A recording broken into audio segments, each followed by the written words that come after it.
Hello, everybody. I just engaged live streaming, and I will ask my friend if he can confirm that we are live with this stream now. And as soon as I get a confirmation, we will start the actual symposium. And I would like to welcome everybody, our great speakers and audience. I hope this space will be filled with people in another couple of minutes. I'm sure about that. Until then, let's wait another 10 seconds to get confirmation of the live streaming. Can we see if the live streaming is on?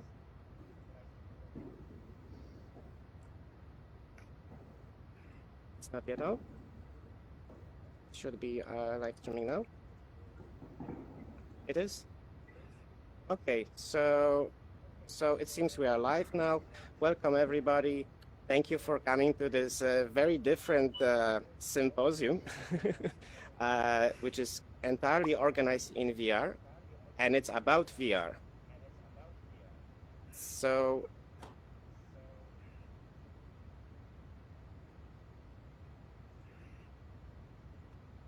sorry, I had a bit of a technical issue. Is it starting?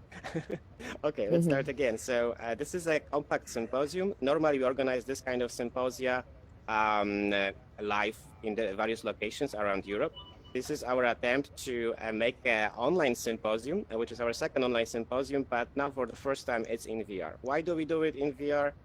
There's various reasons, but the main reason is this symposium is dedicated towards immersive technologies. So immersive technologies are VR, AR, so virtual reality, augmented reality, extended reality, usually referred to in one term, extended reality, XR.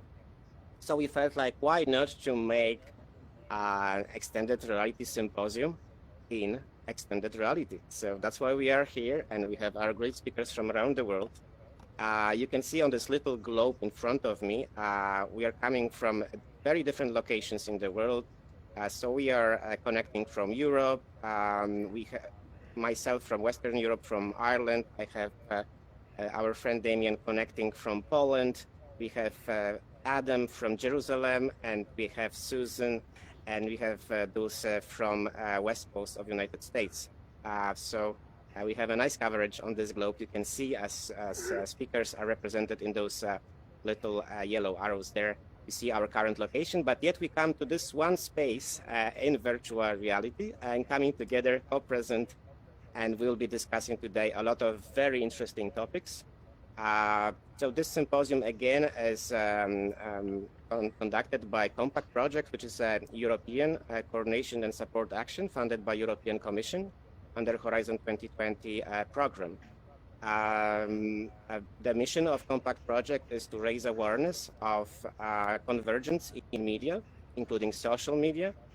We look at technological trends, we look at social and technical issues, challenges, opportunities. We look at legal frameworks and policy related to media and emerging technologies. So immersive technologies is part of our curricula, and this symposium will raise interesting topics. We'll talk about challenges and opportunities for immersive technologies. I will start by a round of introduction, and now I will go one by one with the speakers. I will start with myself, so you know who am I. I'm the host of this event. My name is Dr. Lucas Porwell, and I'm a coordinator of this European project. I'm affiliated with Insight Center for Data Analytics and National University of Ireland, Galway.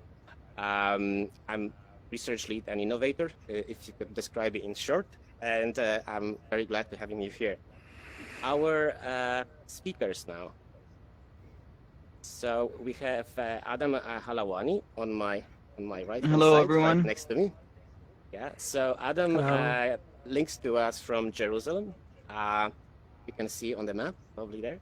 And Adam is a mix of a developer and researcher, and he also have a bit of a entrepreneurial spirit as well, and he's a currently developer at Pixelate company. He's a VR technologist. We actually met at MIT Reality Hack, one of the biggest events, XR events in the field, and he's also a researcher at the University of Regina in Canada. So that's Adam right here, right next to me. Thank you, Lucas. We should have Adam Sauer with us. Unfortunately, most probably he's not coming.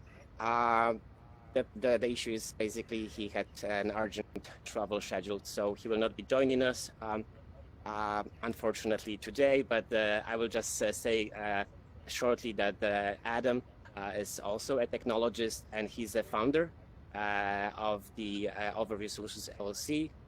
Adam might join us tomorrow for the Zoom session if he will not manage to join this VR session tomorrow. And he's coming from Columbus, Ohio, so other side of the United States. We have Damian Karczewski with us on my far right. Hello. So Damian is linking to us from Gdynia in Poland. He's a game developer and he's also a founder. He set up one of the first VR development studios, successful one. And and he's focused on gaming, both say general gaming, but recently especially in the VR field. So he's again a mix of engineer, developer, researcher kind of as well, and innovator. Okay.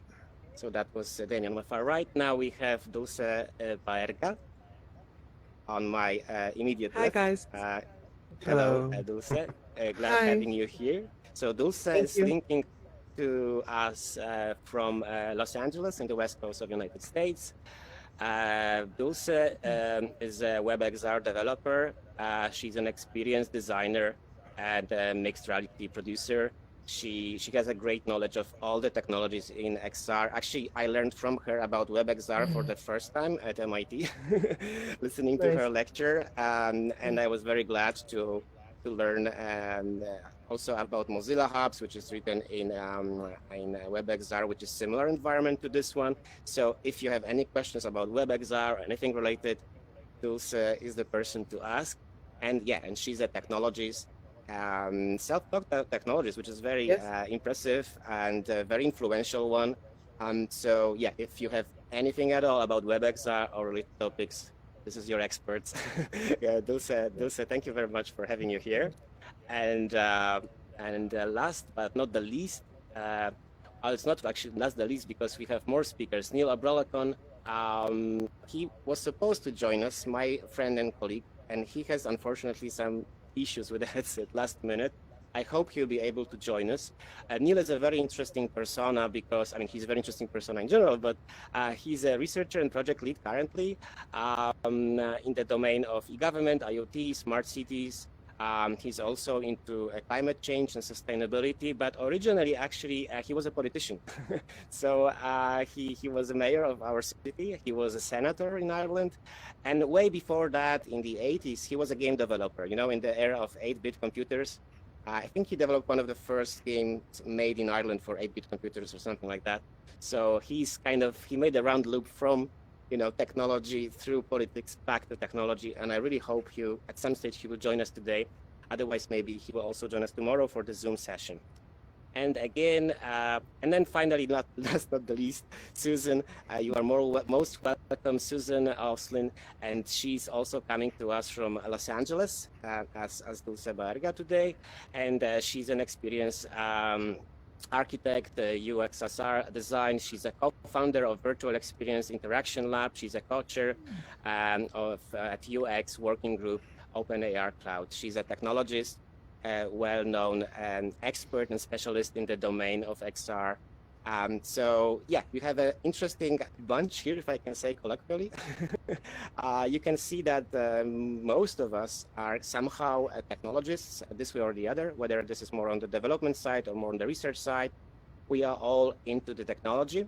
That was the intention as well of this symposium, because we would like to get questions from the audience and maybe present to the audience so they can understand better this emerging field of XR. So we all know XR is getting big. It's growing very, very fast, but it's yet to become a mainstream. And many entities in the world do everything to make it mainstream, to make it present every home. But it's a way to go. And part of the Compact project mission is to raise awareness, and this is what we're doing today. And I have great XR enthusiasts on my left and on my right today, and I hope this presentation and dialogue and discussions will be of interest to you.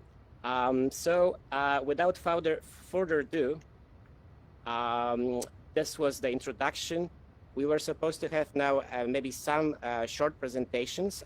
Fortunately, I cannot show the videos, but Dulce, maybe you'd like to refer a bit first before we move to the discussion panel about what you're doing and the interesting things you've been on at the moment.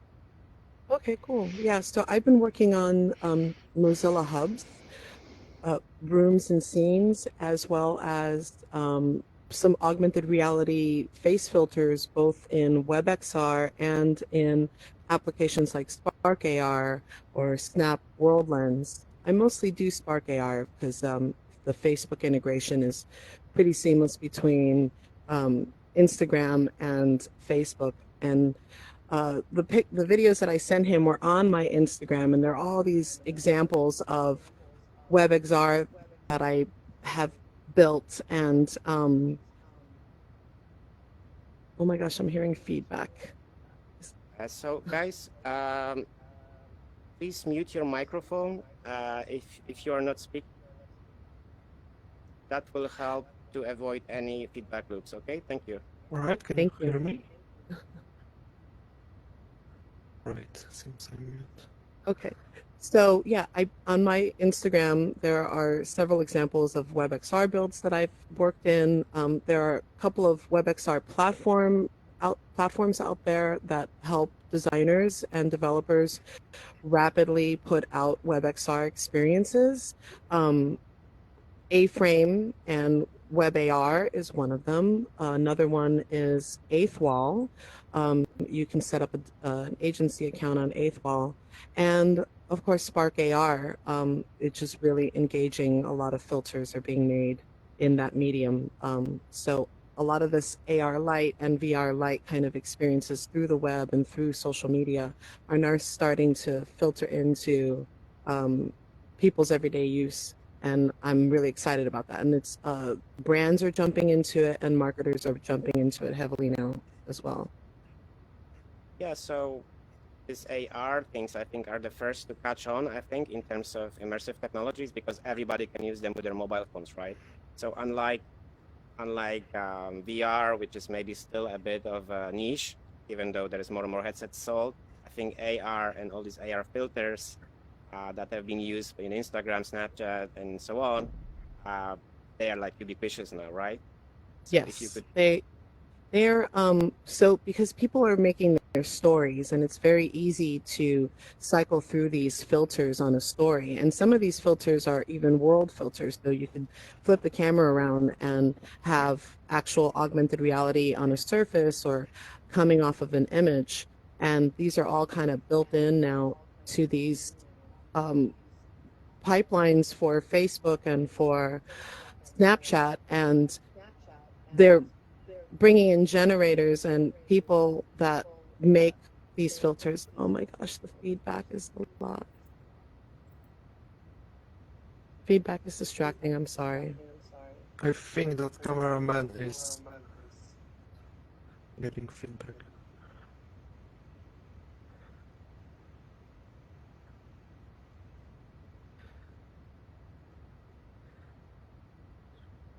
Is the feedback on? Yay. Good, sorry. Yeah, so there's a lot of users generating content in these spaces, and Facebook and Instagram have a large community, and they make the tools very easy to use.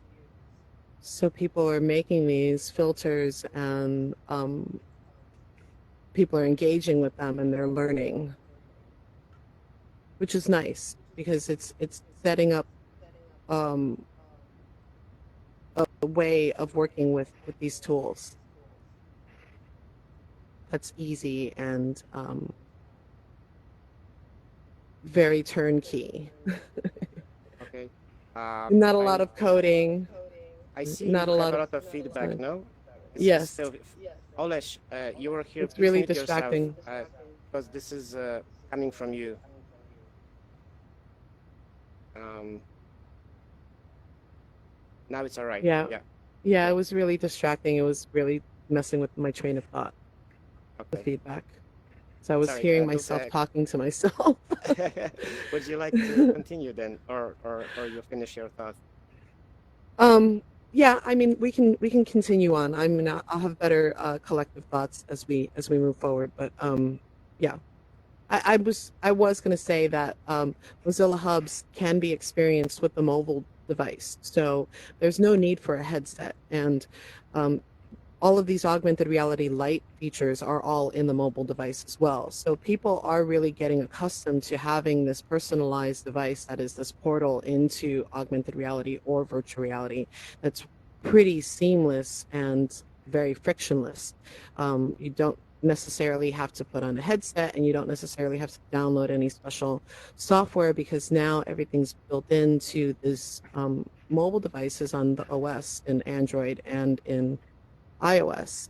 And Apple is now really focusing deep on these kind of WebXR experiences within their whole realm with all their devices, such as the Apple Watch and the headphones and the mobile device. Um, so it's big. WebXR is big. If you can learn how to build 3D in the pipelines of WebXR, making 3D models in GLTF format, in USDZ format.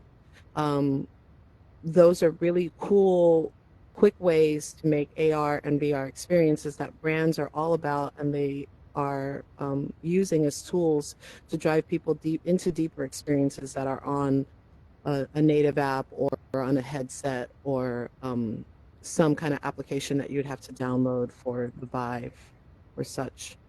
Yeah. It's kind of like the gateway into bigger VR experiences.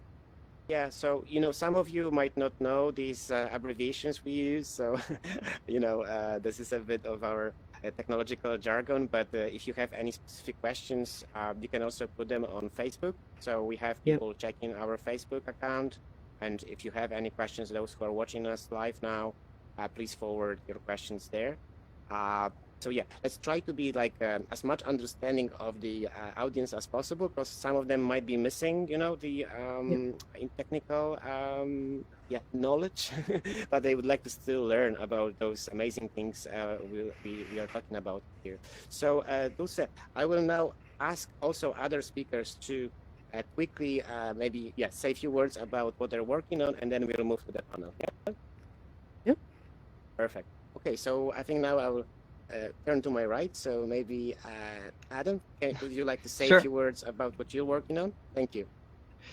Yeah, I've been working in VR for about 4 years now. And first of all, I started in game development and robotics, because who doesn't like that? So I started with my idea of bringing VR and robotics together and building like a type of robotics that are controlled by a user that is wearing a VR headset as if they are sitting inside that machine. Then after a couple of years from that project, I'm now working on a architectural project, basically where we take 3D designs and blueprints of buildings that are that are going to be built, and we would build them in Unity, which is a game engine. And we would use that game engine to give people tours of buildings that do not exist yet, with extreme detail, so they'll be able to see if this is the kind of building they want to build, or do they want to something else. But yeah, so now I started this company Pixelate, and we're getting into the VR local market, starting with an architectural company. And we're also working on communication, like using VR in more communication way, especially now with the coronavirus, because you see how much people are getting problems with getting to work and having meetings. And we think that having meetings like this could be more interactive compared to a normal Zoom meeting. But in the same time, we have to accept the hardware limitations and what is the possibility and how much people will be able to spend time in a VR headset and how they will adapt to it. It's a challenging task, but hopefully we're working on it, and we'll be able to come up with something that will help in these times. Okay. Thank you, Adam. Thank you very much. And now I will turn to Susan. Susan, would you like to say a few words about yourself? And I will change the slide to your profile so people know who is talking at the moment. Yeah. Right. Perfect. Hi, everybody. I'm Susan Gosselin. I'm an experienced architect. I run a consultancy, UX XR Design, and I also co-founded the Virtual Experience Interaction Lab. It's a vanguard of 22 international researchers, and we are exploring the landscape of VR, and we're cataloging interface designs of 72 different titles, and we're UX researchers, and we're looking for interaction design patterns and really understanding what works well and what doesn't work well in VR. And I also work with the OpenAR Cloud. I'm the vice chair of the UX working group. And the OpenAR Cloud is, I'm getting the feedback now.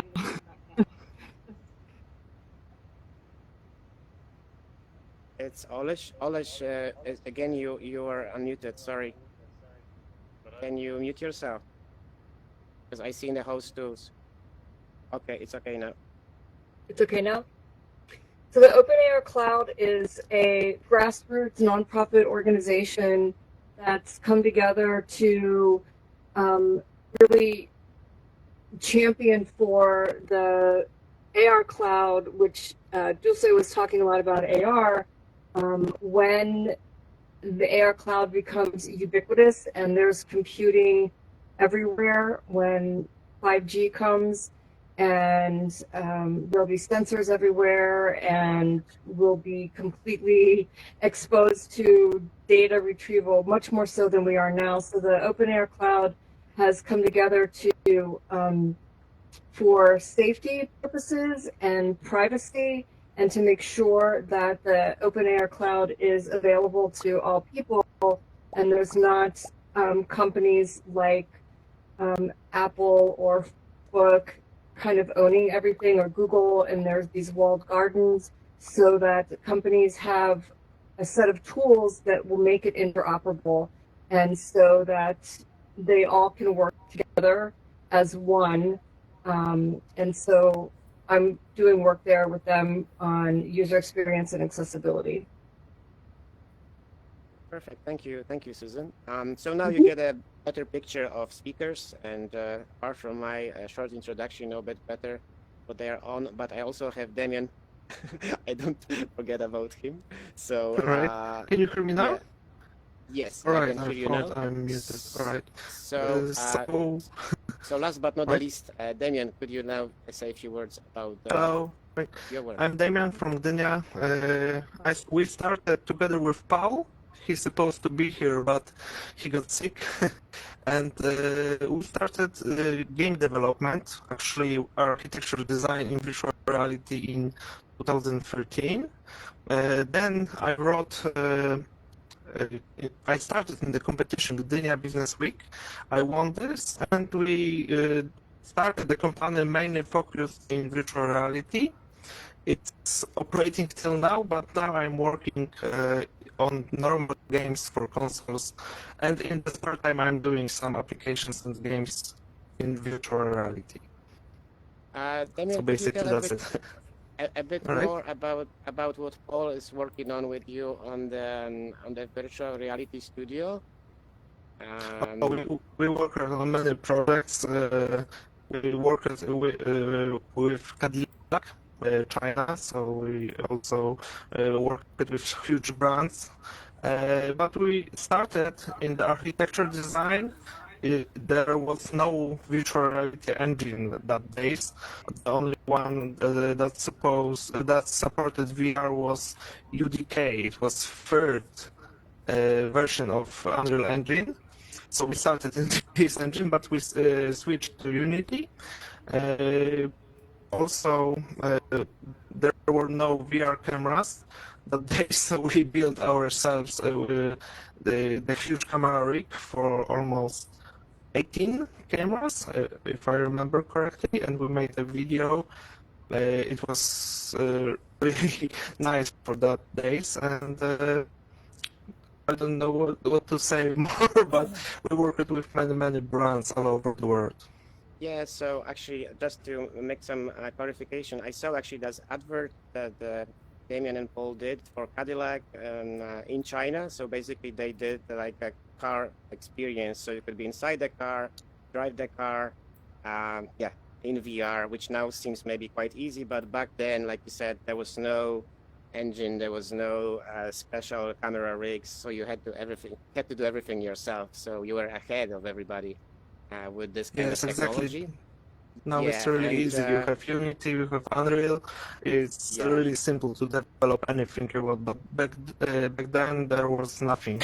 It was just starting, so we have and you were to also doing improvise. something like Chinese Idol as well, or something like this. You mentioned once. There was another. Yes, we worked with Chinese Supergirl, so that was the augmented reality stuff.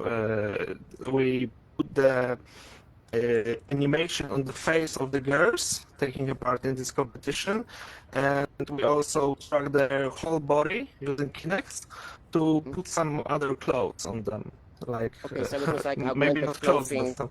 Okay, Yes, very, very, exactly. very impressive. So yeah, guys, we have an interesting set of people here. So now, I think it's all speakers. Unfortunately, we're not joined by two more speakers I was expecting to come. But yeah, we will go with the set we have. It's still very high quality here. And so we can see we have people who are on the technology side, people who are at the research innovation side, and also people who think, let's say, about the social issues in this field. And that will be also reflected in our panels now. So if there's no further presentations, maybe you'd like to talk about something more, I would move to the panel. Is that okay? All right. Perfect. So we will move to the discussion part. Yeah, discussion part of this session. And I just need to flip the slides. Unfortunately, these are the animations. Sorry, the videos from Dulce couldn't put on. But yeah, discussion panel 1.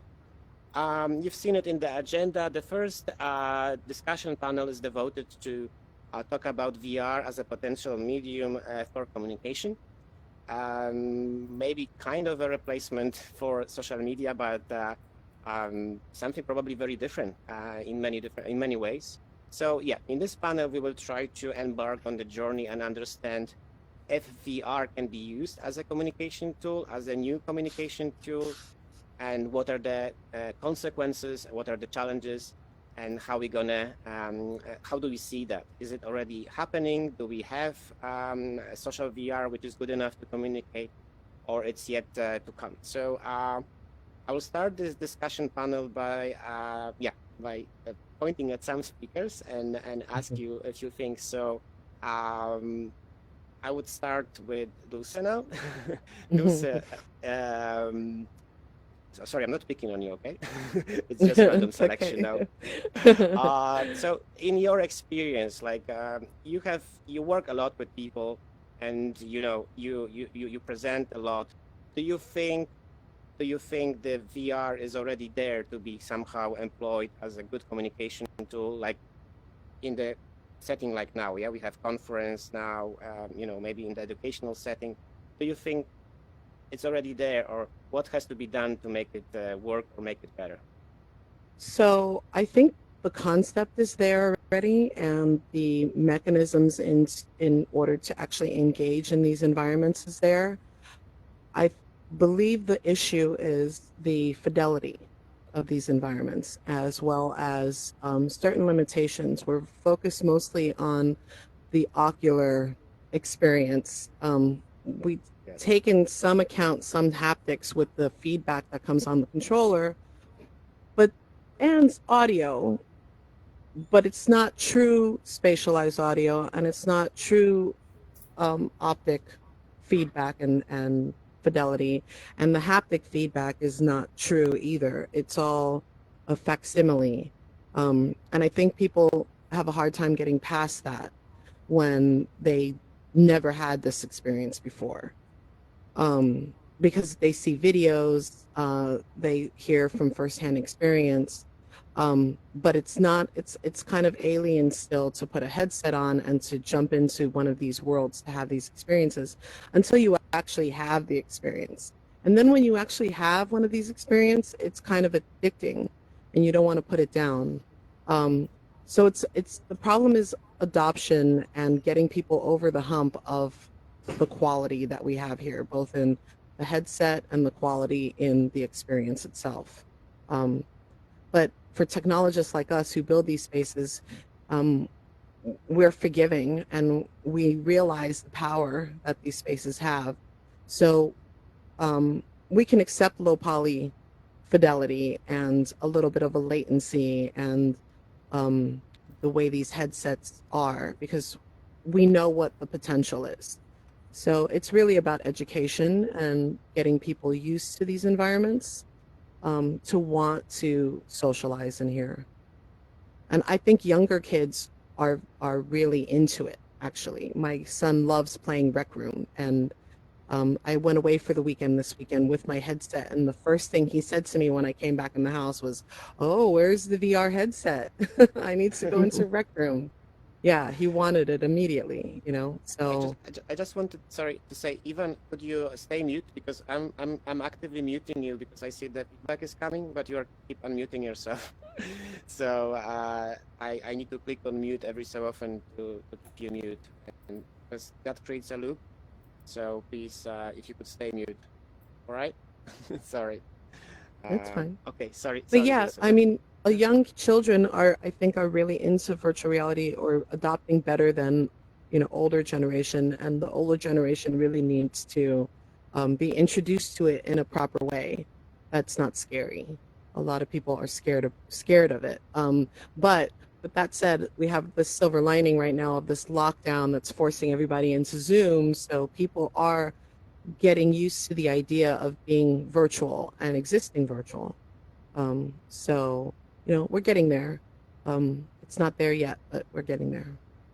Susan, what's your take on this communication in VR? Yeah, it's interesting. I have a 12 and 14-year-old son, similar age to Dulce's children, and they're not all that interested in the VR, which I'm surprised. They have a boxing game that they'll go into from time to time, but for some reason, they prefer Fortnite. I don't know. But yeah, I think that social media, little by little, is adopting this technology, like you see with the Facebook filters and Facebook and of course Snapchat, and you see also the Horizons from Facebook is coming out, which is their hubs, except it's not open source. And little by little, I think that, now we're seeing AR in social media. I think we're going to start to see VR worlds in social media, and little by little, the adoption is going to pick up that way. It's just going to be, I believe it's just going to be eventually the fabric that we live in. As I was talking about before with the AR cloud, that it's just going to be surrounding us everywhere. And so I think that, I completely agree with Dulce. And as technologists, we're much more forgiving of the idiosyncrasies and the imperfections of a new technology than the average people are. And I think it's really important that we do experimentations and we do try new things, and we're brave enough to come in and be in these kinds of environments with all of the imperfections. And that's how we innovate, and that's how we work through and make things better. So I think that's really important. And, little by little, step by step, we're getting there. And like I said, I really just believe that AR and VR are going to become the fabric of the world that we live in.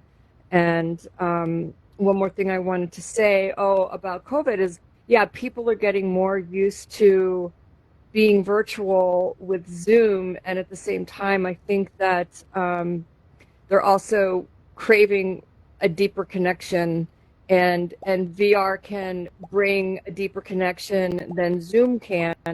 And so again, I think that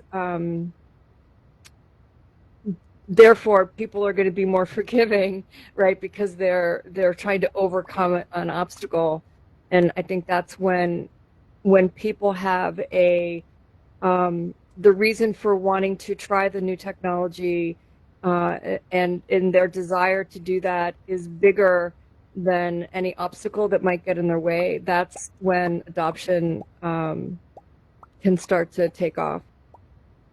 Okay, thank you, Susan. And now I will start with Damien.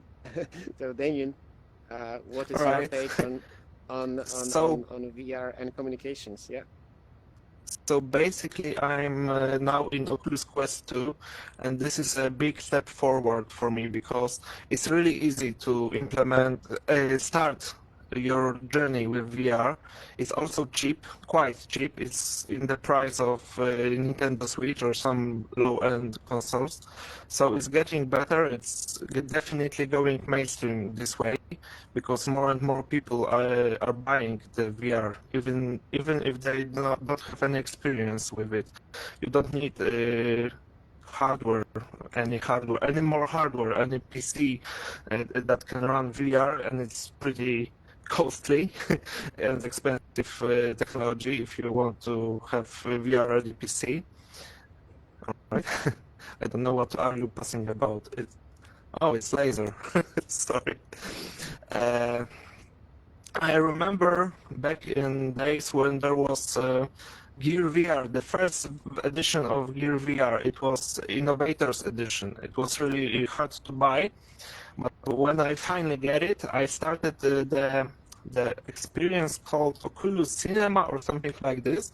And I remember my first time when I see the other people in VR, and when I joined the room, they instantly look at me, and this was really thrilling experience. I remember I couldn't imagine anything more immersive than that. It was only head, not full avatars like here in Outer Space VR. It was only head and heads. And when they look at me, I feel like, oh my god, this is the future. So now this is really growing really fast, and I think it may go mainstream quite nicely within a few years. If the price will still dropping and the overall experience will be such easy to start like Oculus Quest 2. Okay, and now Adam, would you like to finish with Yeah. your perspective now? Yeah, I think communication in VR is only growing, but you always have that percentage of people who are too afraid to try a new form of technology. Like they feel like they are already not familiar with the current technology. They are barely used to their phones, and now you're strapping two screens to their eyes and asking them to be able to navigate around it, and they can barely navigate through their phone. So they would think it's too much trouble, and they would lose complete interest. But in the same time, you have the technologists like us who accept something and work on it to get it better, and when we do, like, it will be available to the mainstream. And when it's less buggy and it's working in a good way and in an efficient way and gets to the public, I believe now, as Damien said, with the Quest 2, it's getting more consumer friendly and more people will be able to join because it's budget friendly. But yeah, I think as also Damien said, like, interactions in VR are crazy. Like, even the first time you put on a headset and hold the controllers and look at your hands, you will feel something, because it's immersion that makes you feel like, okay, these are not my hands, but they are. So when you're immersed that much and you see another human being that is controlling a character, it will feel weird, especially when you make eye contact and talk, let alone when you're talking in front of a stage like this. You will have like today I was talking to my cousins and I was telling them I have a new kind of stage fright today. Like it's something that's so different. Like yeah, I'm presenting in front of people, but I'm in a VR headset, so I have no idea how that's gonna be like. But yeah, if anything, it makes life better because, and now the better it gets, the more we'll be able to express in VR, the more we will be able to show gestures. And now, like, not in the cheap headsets, but there's eye tracking. So when you make eye contact, it's 100% actual eye contact. It's not just a character. Yeah, but like with the Vive Pro, like it can tell where your pupil is looking at, like where are you gazing. So it will be actually like your pupil in the game will be moving the same way it is moving in real life. So it Yeah, will so be for your instance, actual eyes, for just instance. to clarify for the speaker, so now we have eyes and they are gazing, but it's kind of simulated, right? But what Yeah, Adam is talking about, so there are devices already that can actually track your eyes, and that gives extra, yeah, kind of element to immersion. immersion because the gazing is really real. But I would say the simulated one is still quite good, as simple as it is. Yeah, Yeah. definitely. It's just that we're gonna be able to do more gestures and have way more immersion the more we go. And now it's getting to the point where we're getting a headset every year. Like I remember waiting for 3 or 4 years between the Rift and the Rift S, and all the headsets are very expensive. But now we're getting a headset every year, so there's a lot of growth in the industry, and hopefully it will lead to something big. Well, Thank we you, are Adam. having headsets that are augmented reality headsets or spatialized headsets, very similar to the HoloLens 2, that can do both, that pass through between augmented reality and virtual reality. And I'm quite aware of the fact that different companies are focused on that, especially companies like Apple, who have a completely closed ecosystem, and they have all these amazing devices that are taking all this feedback off of the users, and being able to use that feedback and put it in some sort of augmented reality or even virtual reality display or experience for the users is something I know Apple is very bullish on. They've gone ahead and Aqua hired several companies in the Silicon Valley area that specialize in these computing technologies, such as the eye tracking and biometric tracking and machine learning, so that these experiences can get very personalized for their users. So I think companies like Apple and Facebook, what they're doing right now is they're slowly pushing in these technologies into the mainstream little by little, because they see the big picture and they have a roadmap, and they understand that like in 5 years from now, everybody's going to have a headset on their head. But how do we get people to that point of 5 years from now, everybody with a headset on their head? So let's start filtering these things into our OS, open up our developer tools deeper. So you can test flight on Apple's developer community right now and use their Reality Composer for iOS. And they're actively looking for artists and developers to participate in that in their Reality Composer. So they're depending on the users also to create content and provide content to other users. So the whole idea of creating a community that's built on completely user generated content, that's super social, and that also brings people deeper and more personalized into these experiences, which then breaks that barrier of, being cartoony or not realistic. Because if you're creating a room and you're bringing in all your videos from Facebook and all your pictures from Facebook and you're sharing it with all your Facebook friends, you can forgive the fact that we look a little cartoony, if the experience is very personal and seamless, seamlessly integrated. I was thinking maybe to clarify shortly for the audience who might not feel the distinction. because we talked about AR and VR and XR. So I mentioned that in the beginning, but maybe just to kind of recap. So we have augmented reality, where you can see through, and you have basically, you see things real, but then you add extra element, you overlay elements which are virtual on reality. This is augmented reality.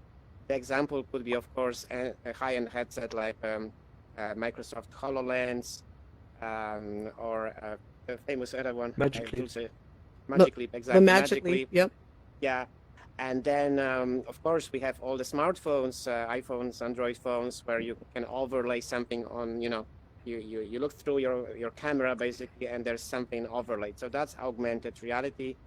It's probably the most accessible at the moment in terms of phones. In terms of headsets, a bit less because they're expensive, but it's quite popular. And then we have VR. VR is what we're using now. So we have headsets which completely cover our sight, and we are isolated from the reality. So in here, we completely overlay our field of view, our ears, right? So we are isolated from reality, and we enter virtual reality. Some solutions can be mixing those two. Actually, Microsoft has a term mixed reality, but it doesn't really refer to this. But yeah, in principle, there can be hybrid solutions between augmented reality and virtual reality. I see Dulce vanished. I hope she will come back. She got scared of me.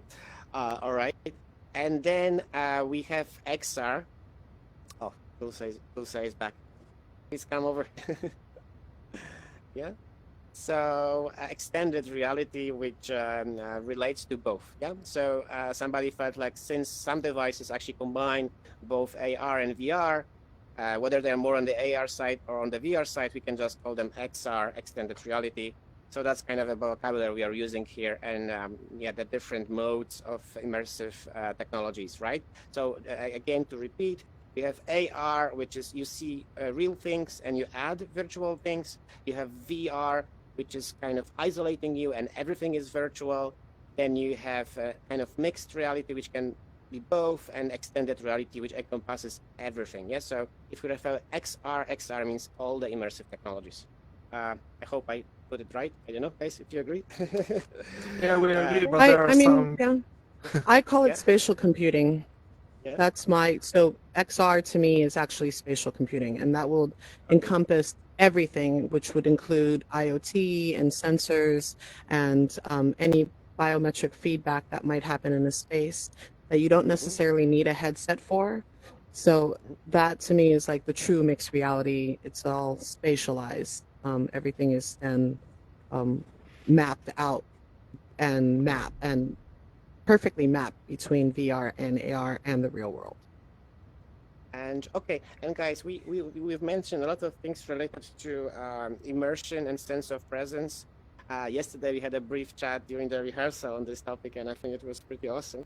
So yeah, I would like to go back to that and saying, like, what makes this experience VR anyway more immersive and kind of more real than any other, like, let's say Zoom conference or Teams conference, Skype we call it, or social media, and this one. What makes it different?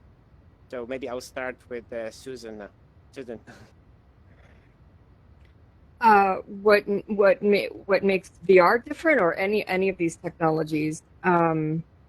You could refer to any. Yeah, you could refer to any. How are they better in terms of like immersion? What did they add actually? If you have any ordinary person and say, I already have Zoom, that's good enough. Why would I try anything else? Well, the sense of presence, I think, would be the first thing. Actually being in the 3D space and having the spatial relationship of. Oh, somebody is not nice here. Some little kid. It's probably someone's child. Shut up. So. Oh, I will have to kick you. I'm sorry if you continue this way. This is not very nice, Hey guys, what is this? Did you made it public? Yeah. Yeah. Okay. I was hoping this will not happen. Sorry for that. It's okay.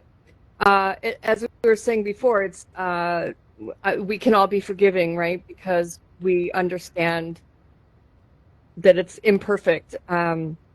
So, yeah, I think what makes it different is the being able to relate face to face, even though it's cartoony. At least there's that relationship is so important. It's so visceral compared to a Zoom meeting. When I was moderating a Zoom panel, and it was my first time moderating a Zoom panel, and I had moderated panels before, but when the panel started and in my office alone looking at a screen with squares of people on it, it's like I froze up, because that relatedness that you have in an actual panel when you're actually talking to people, and it was missing. Felt like I got like stage fright, because that relatedness wasn't there, and I felt like I was talking to myself, like in my room, and it was just very awkward for me. Whereas this has another level of naturalness. Of course, it's not the same as actually being in the same room with people and seeing your actual faces, but it definitely adds a sense of presence and an immersion, and we can suspend our disbelief because it's close enough, right? And so I think that it's that relatability of being with a person and being able to see their hand gestures and see which direction they're looking at really makes a big difference. Okay, so I have a question from the audience there. I'm just giving the megaphone to the person on the front there. You can speak up. Oh, hello. Hello. I joined a little bit late. I was just curious if you could reiterate the mistakes that you're analyzing by the social media. The mistakes that we're analyzing? Yeah, in the discussion panel on the top, it says that you're talking about what you must do to ensure VR doesn't repeat the same mistakes. I was curious what those mistakes were that were created by social media. Actually, funny enough, we didn't really get there yet. But the thing is, we try to say, for instance, like let's say social media run into a lot of issues with polarization of discussions, right? So for instance, there is a lot of literature and research showing that textual medium is not very good for political discourse. Actually, it's very wrong to be used for political discourse. And in any kind of debates where you have emotions. And we can see that on social media, whether it's Twitter, Facebook, you name it, nobody never convince anybody to anything on social media, if I could say. So you have your position, there is another position, and people go all the way, so there is a widening of the gap rather than convincing or any kind of constructive discourse. So I think that's kind of a major problem with social media, which is kind of, I think, consciously overlooked. And when I look at literature, because that has been flagged for years now, that textual medium should not be used for politics, as bad as it sounds. Yeah. Here's something a little bit even more sinister when you really think about it, and it's actually unfortunate because they don't know how to really control it. They're just letting it do its own thing. Facebook's algorithm, the way it associates things and the way it lays things in your feed, and how it juxtaposes different opinions in such a way that it's triggering for one, or it's influencing in another way, subliminal influence into how you should react to certain things, or how you should feel about certain friends that you have on your friends list. I've noticed several times the juxtaposition of different kinds of posts and how it affected me and how it made me feel, and how it made me feel about the person who posted things. And I know that that's the algorithm manipulating my feelings and getting me to react in a certain way. I had to mute Ivan, sorry again. Yeah, I saw that. Ivan, sorry, if you could stay mute if you're not talking, because that creates a feedback and it's quite distracting. Okay, thank you. Sorry. Yeah, so the algorithm is very scary. And with politics in play, the algorithm definitely manipulates the way people think and feel in these environments. So it's a bit scary that we now have to log into our Facebook to use these headsets. So Facebook also is now taking your biometric feedback. It has the ability to know how tall you are, how often you use the headset, whether you're standing, whether you're sitting, how many calories you'd be burning in certain workout programs. And it will give it to you in a dashboard and tell you all that information. So what's scary about that to me is now they have a full profile of who you are, and it's all tied into an algorithm that can then manipulate you. Yeah, Yes, many and you know people. what scares me about that too? The amount of Yes. cameras each headset has. Yes. Like if you think about it, like they will be able to, like if you leave the headset on, they're not like they don't shouldn't, but they are actually able to open these cameras. Like these cameras are gonna be tied somewhere that where there will Right. be someone with the data or the enough access to be able to open these cameras and see what's in that room. And it's not just one device; it's hundreds of thousands of devices, and Right. that's a lot of power for one company. Honestly, there's Have you so ever much have you ever things that can. have you ever sat So in front of the pass-through with your phone in front of your headset? Have you ever seen it like communicating? yeah, it's You can like see the uh, signals communicating. It's yeah, a little freaky, yeah. you You know? can't understand it. It's yeah, it's creepy in a way. You know, like when you look on screens from your VR headset and pass through. It's different. It feels. I don't. Yeah, it's There was blinking a exactly supporting as you question, said. sorry, from Death Drone. I gave you the megaphone, yeah? You should be okay. I Yeah. was curious if how is the cameras on the headset much different than just having webcams or like the camera on your phone where it still has access to that type of thing? Many people using Um, laptops are sticking something in front camera, so you can block it. But if you try to block it on your headset, it just won't work. It won't position yourself in three-dimensional Yeah. space. So it must be open. So the only way is to hide the headset inside some box or wherever. But when you're using it, it can be hacked from some type of hacker, and he can see exactly your room. Yeah, the And problem is it needs cameras to operate, right? So it cannot do the tracking if the cameras are off. So that's the, exactly. let's say, technological limitation. and it's And not it, just one camera. yeah, yeah. It's Yeah. not just one camera. It's around like 6 cameras now on the Rift S and the Quest. Four Yeah. cameras. Well, Yeah. either way, And they're wide, and they're they're wide also angle. Yeah. listening. Yeah, they're also listening. I mean, the whole issue of having Messenger on or having the microphone on for Facebook, and it's listening to you even when you're not in the app, or if you were in other applications, and then it's serving you up ads related to things that you've mentioned. That's very creepy and scary. So That's really imagine creepy. that. Yeah, imagine that being enabled in virtual reality where you're walking down a hallway in VR and all of a sudden some kind of ad pops up based on something you've spoken about or that you're even thinking about or that you've gazed upon for a little too long, and they now are like, oh, they're hooked. They like that. Let's serve up more of that to them, you know? Some of that's kind of we need to really think about these ethical things in these spaces because we're dealing with the brain and neuroplastic connection, which is a deeper connection than just getting dopamine hits of notifications or likes that we get when we look at our mobile device. This is definitely tricking our brain into believing that these are real experiences.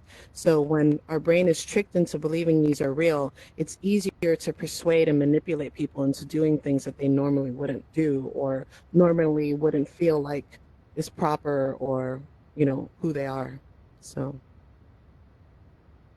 All right, but there is one advantage besides they are listening to us, but there are no adverts inside VR headsets. For now, I haven't seen any. That's now. So The fact that you that's have to now, and log I'm into your scared it will Facebook change. account, Yeah. that you've already agreed to that change. It's in the terms and conditions. It's going to Yeah, happen. so Yeah. it's going to So happen. You everybody put on who's your headset and you will be filled out with advertisements. That's really everybody scary. who's signed the TOC, the current TOC, has agreed to allow Facebook to now use this information for advertisers. Yes. Yeah. So I don't know if Def Drone has any extra question towards what was just said. I might give you the megaphone again. Maybe you lost. No. A I second. think I'm good for now. Yeah, you're okay. All right. Okay. Thank you for your questions.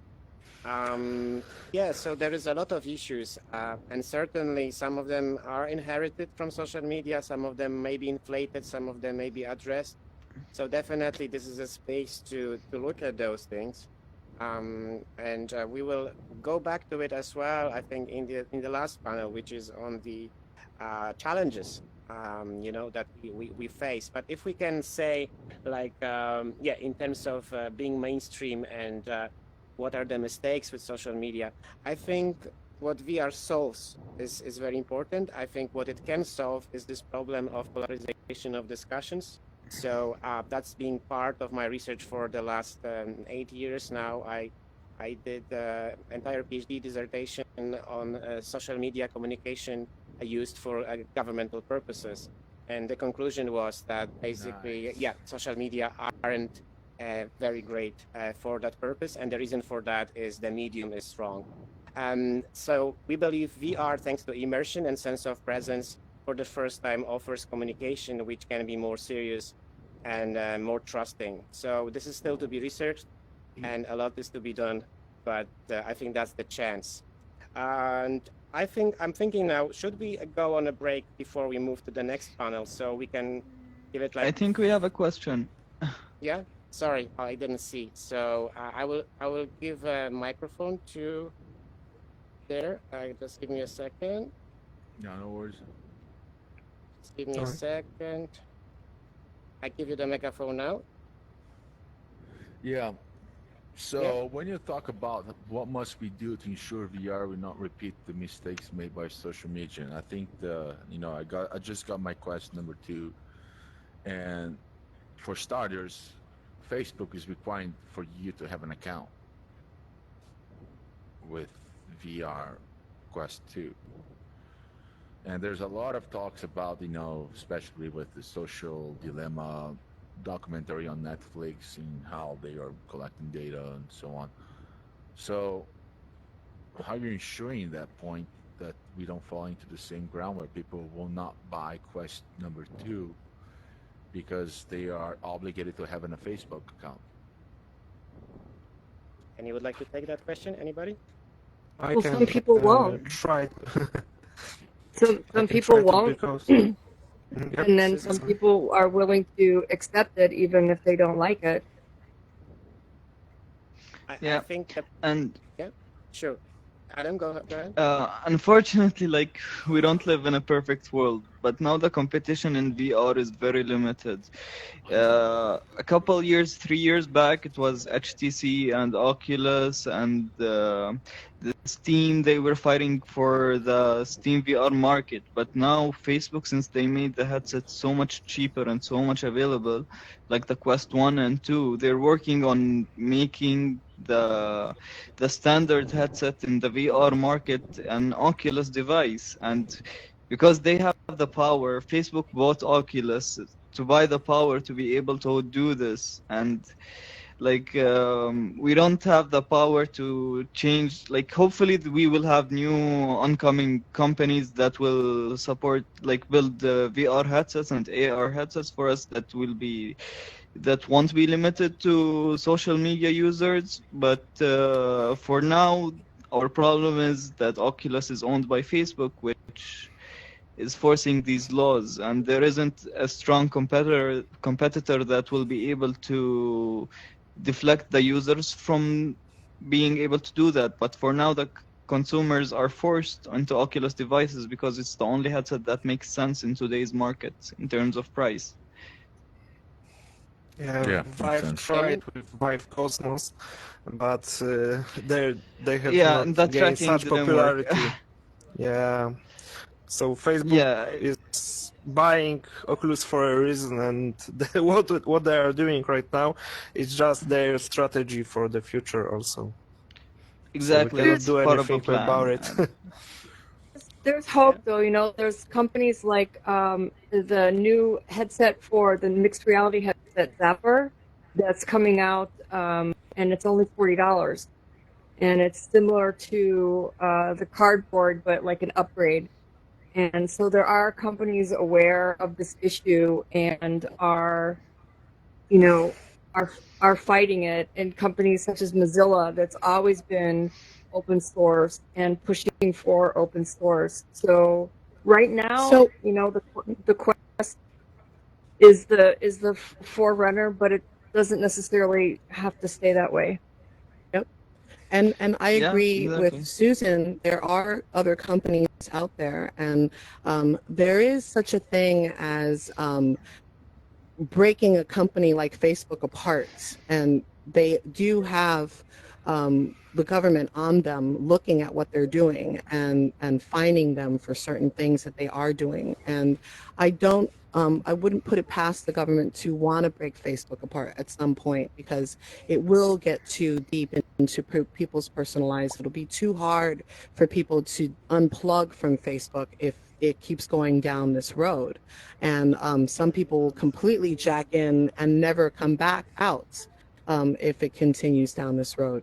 So Facebook is just a domain, and we have to remember that. It's a website that's built on JavaScript and Python, languages that all of us, if we really spend some time, could really learn and utilize as tool sets to build spatial experiences that are decentralized and that are completely within our realm of agency. And there are tools out there that are everything that Facebook does. There is an open source version of that out on the web. It's just a matter of technologists getting together and putting new engines and systems in place for us to utilize. We shouldn't feel like we have to bow down to the behemoths. You know, they were little company startups at one point also. We should definitely keep up the good fight and keep working on building headsets cheaper and building decentralized experiences and pulling the funnel of Facebook apart and breaking it out. You know, we're I all agree. world builders. We can all build worlds. We can all make these things. So it's up to us. Yes, there's only one thing, that Facebook is the most popular platform, so they have the best marketing. So people, if you are up to make some filters for augmented reality for Facebook, they have the really handy and easy to use tool like Sparks are, and other solutions. There are other solutions, even open source, free to use, but they are not so easy to learn, and they are not Yeah, so right. popular like Facebook's. Yeah, so They're not you can popular choose like other. Facebook, but Yeah. they There are was easy another to question learn. from Deaf I have Drone. to say I that hate just that's not giving true. They the are easy to learn. sorry. From all of your professional opinions, do you think that VR will eventually become as commonplace as the cell phone? Yes. Absolutely.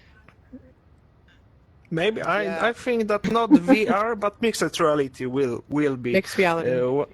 Yes, because this virtual reality cuts you out of the real space, and mixed reality goggles lift you in the real space, and they add something. And they are also goggles that you can change between mixed reality and virtual reality if you wish. So this will be the future.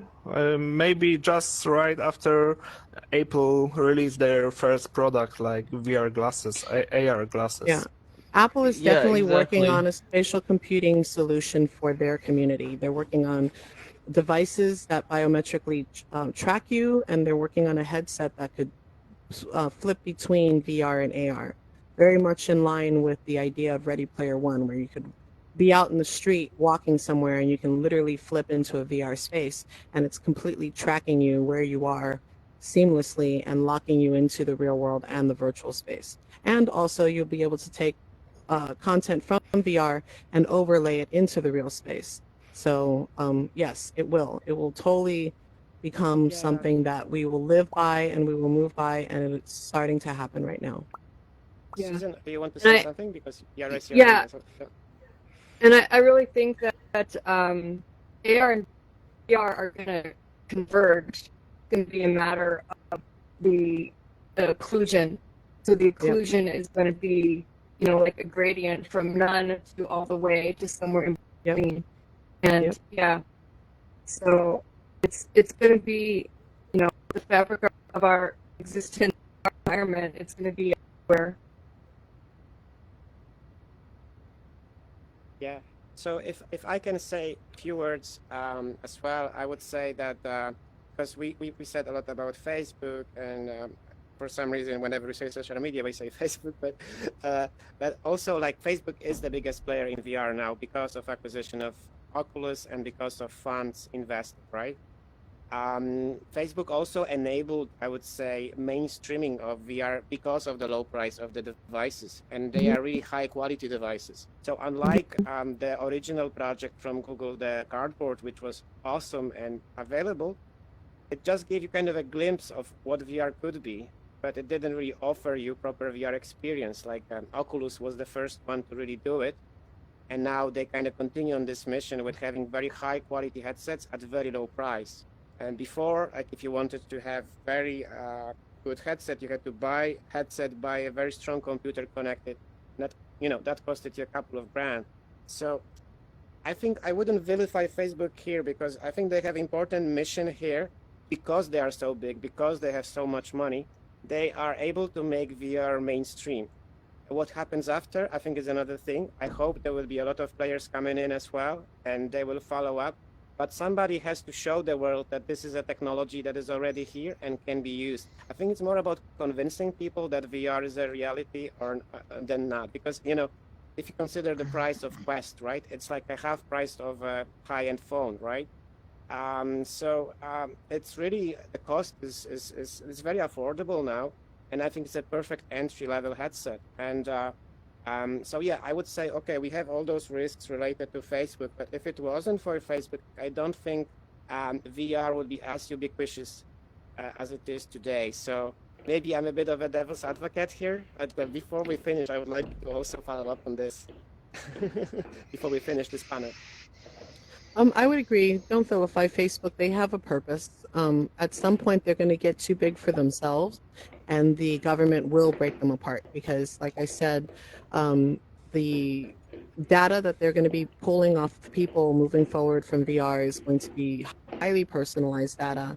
They're going to be able to tell a lot about your personality now, more so than they would with a flat 2D a timeline profile. Now they can get your voice and tonation and your gait and your eye tracking and your height and body weight and how many calories you're burning, all kinds of information, who you spend the most time with in this environment, and it's connected to your phone. So yeah, they're going to get broken up at some point. I just know it. Yeah, Łukasz told me Yeah. when we are first in out VR, you told me that you can recognize person just by movement of his head. Yes. That's really creepy that they Yes. are also getting this type of information. Yes. Yeah. Yeah, but you see, like, we can see that those things cannot exist without support of larger entities. Even the very tool we're using now, yeah, Outspace VR, they used to be an independent firm, but they run into financial trouble very fast because there's just not enough interest. So somebody with big, you know, pockets, deep pockets, have to come to keep it running. So you know, Microsoft was kind to take over this, and they turn it actually into even better tool. They invest a lot to making it easier, more accessible, more optimized. And I'm really impressed how much Outspace evolved within the next, you know, last couple of years actually. And I'm looking forward what happens next. But you see, like, this will be out of the game if it wasn't for Microsoft to step in, right? And that's the case for many solutions out there. So I think whether we like it or not, I think these big players have to enable this field to grow before smaller players can step in. I think this is kind of an essential component to to set out the roots. I might be don't jump on me now, but I think it is essential. Even looking at those solutions we are using, they have to be backed by some larger entity, at least at the beginning. I Any don't other think comments? that every corporation is so evil. They are Yes. collecting data, but they are using it for commercial purpose, advertisement mainly. So Facebook didn't do anything bad for me, so I cannot just keep saying bad words about it.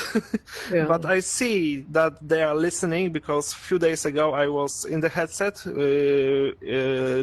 having a phone call, and I was talking about Clip Art Studio Painter, and a few days after I see the commercials about this software on my wall. So they are definitely listening to what people are saying. Is it cruel? Is it evil?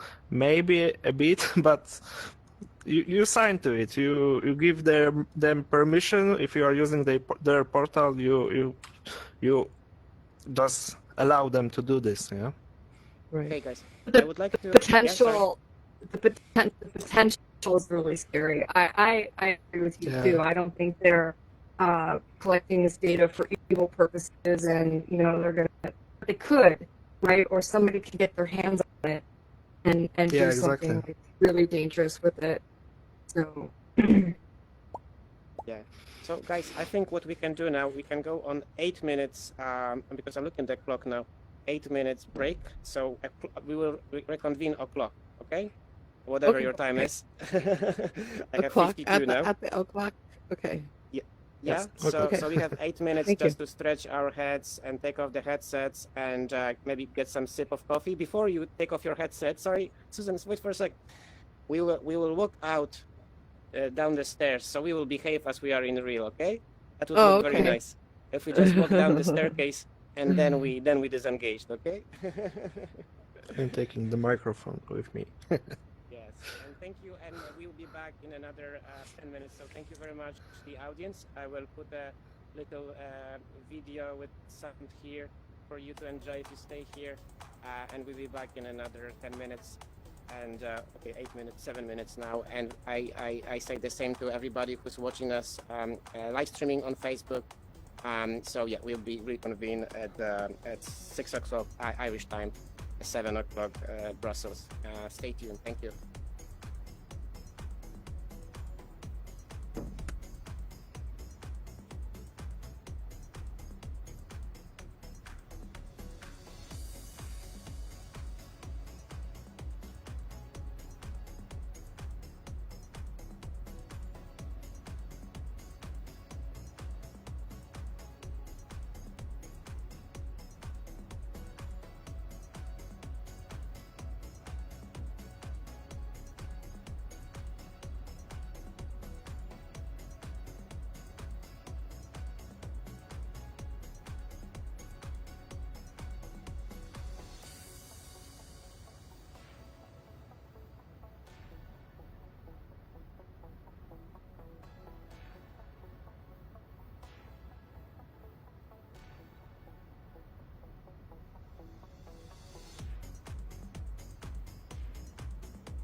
VR.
Hello. Welcome back.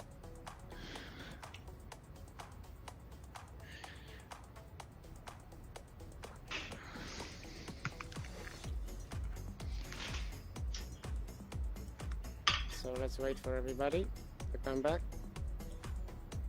I should have given you a bit longer break. Sorry. It's okay. Yeah. I checked and I had only 20% of the battery, so now I'm plugged in. Oh, okay. Yeah, sorry. I'm using Rift, so I'm connected. You guys all have a mobile headset? No, I'm on Rift S. Yeah. I'm on the Okay. Oculus Quest. So you also Oculus battery. Quest, the first one. Yeah, I haven't Yeah. plugged in though. Okay, cool. Yep. Yeah. And yourself, Susan? What headsets are you using now? I think she was using the original Rift yesterday. Okay. No, I have the original Rift, but I'm using the Quest. I And I'm see. I'm Oh, also nice. plugged in. So you see, we are back, by the way. Hello, everybody. So I will switch off the music and go back to our lovely slides. So welcome back to our symposium. We had a short break. I hope you had some time to get your coffee. If you're in front of your monitor watching us online, probably you have your coffee anyway. That's the advantage, no? I think of Yeah. standard mode, yeah, that you can have your coffee here. We don't have virtual coffee, and we can't have the real one either. It's like My friend, you a few days Yeah. ago, when we are playing Star Trek Bridge Crew, he told that it would be perfect tool if you have the tracking device on your, let's say, the coffee mug, so you can drink in VR and the coffee mug. you can drink it like no, Yeah. yeah. Yeah, we should make a Exactly. VR trackable mug Yeah, that's exactly. with sensors. Oh my god, we should put sensors inside it to see if we like, You so it see, can like sense if there's immediately a we- drink inside it and put it in your immediately we have VR. ideas. You see, yeah. So, That's actually guys, not that hard. without further ado, I would like to move to panel 2. Yeah, I hope people are still watching us online and the transmission is there. I think my friend was saying is there, so we should be okay. And yeah, so thank you for staying with us. It's been actually a long journey. I didn't realize we were 1.5 hours in. Yeah, it was, Wow, that's was a long time. was quite a long time. But yeah, if you don't mind, we will continue.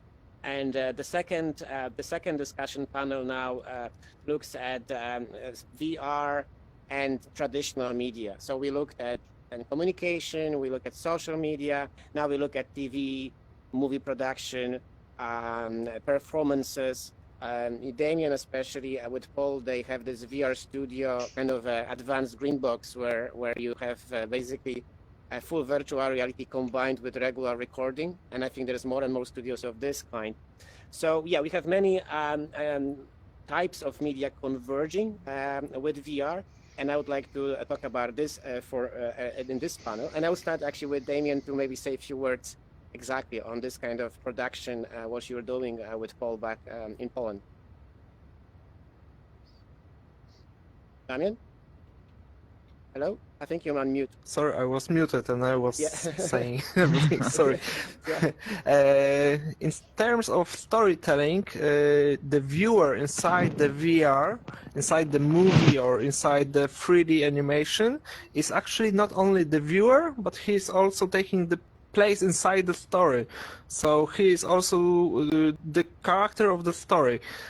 This is the huge advantage if you are going with 3D animation. So the character you are looking at can interact with you. So it can be not only viewing but also interacting. And what else? We have actually Paul have. I'm not the owner of the Green Cave studio, but he has a 360 green screen room where you can with the tracking technology. So there is no post-production in terms of tracking the movement of the camera. So he can track the objects and track the movement of the camera in real time. So it's cutting the production time, and it's really nice thanks to Unreal Engine 4 and upcoming Unreal Engine 5. It's looking really realistic, and Star Wars, for example, the Mandalorian took advantage of this technology and they moved it to the next dimension. They, instead of using green screen, they use huge screens, and the characters, the real actors, were in front of the not the green screen, but in front of the screens, the LED screens. So they knew where they are in the space, actually on different planets, and it was really nice. And more and more studios are going into this type of technology because it's less time consuming, it's cutting production time, and it's getting more and more easy to use and less expensive nowadays. So And that stage that you're talking about that Disney made is called the Volume.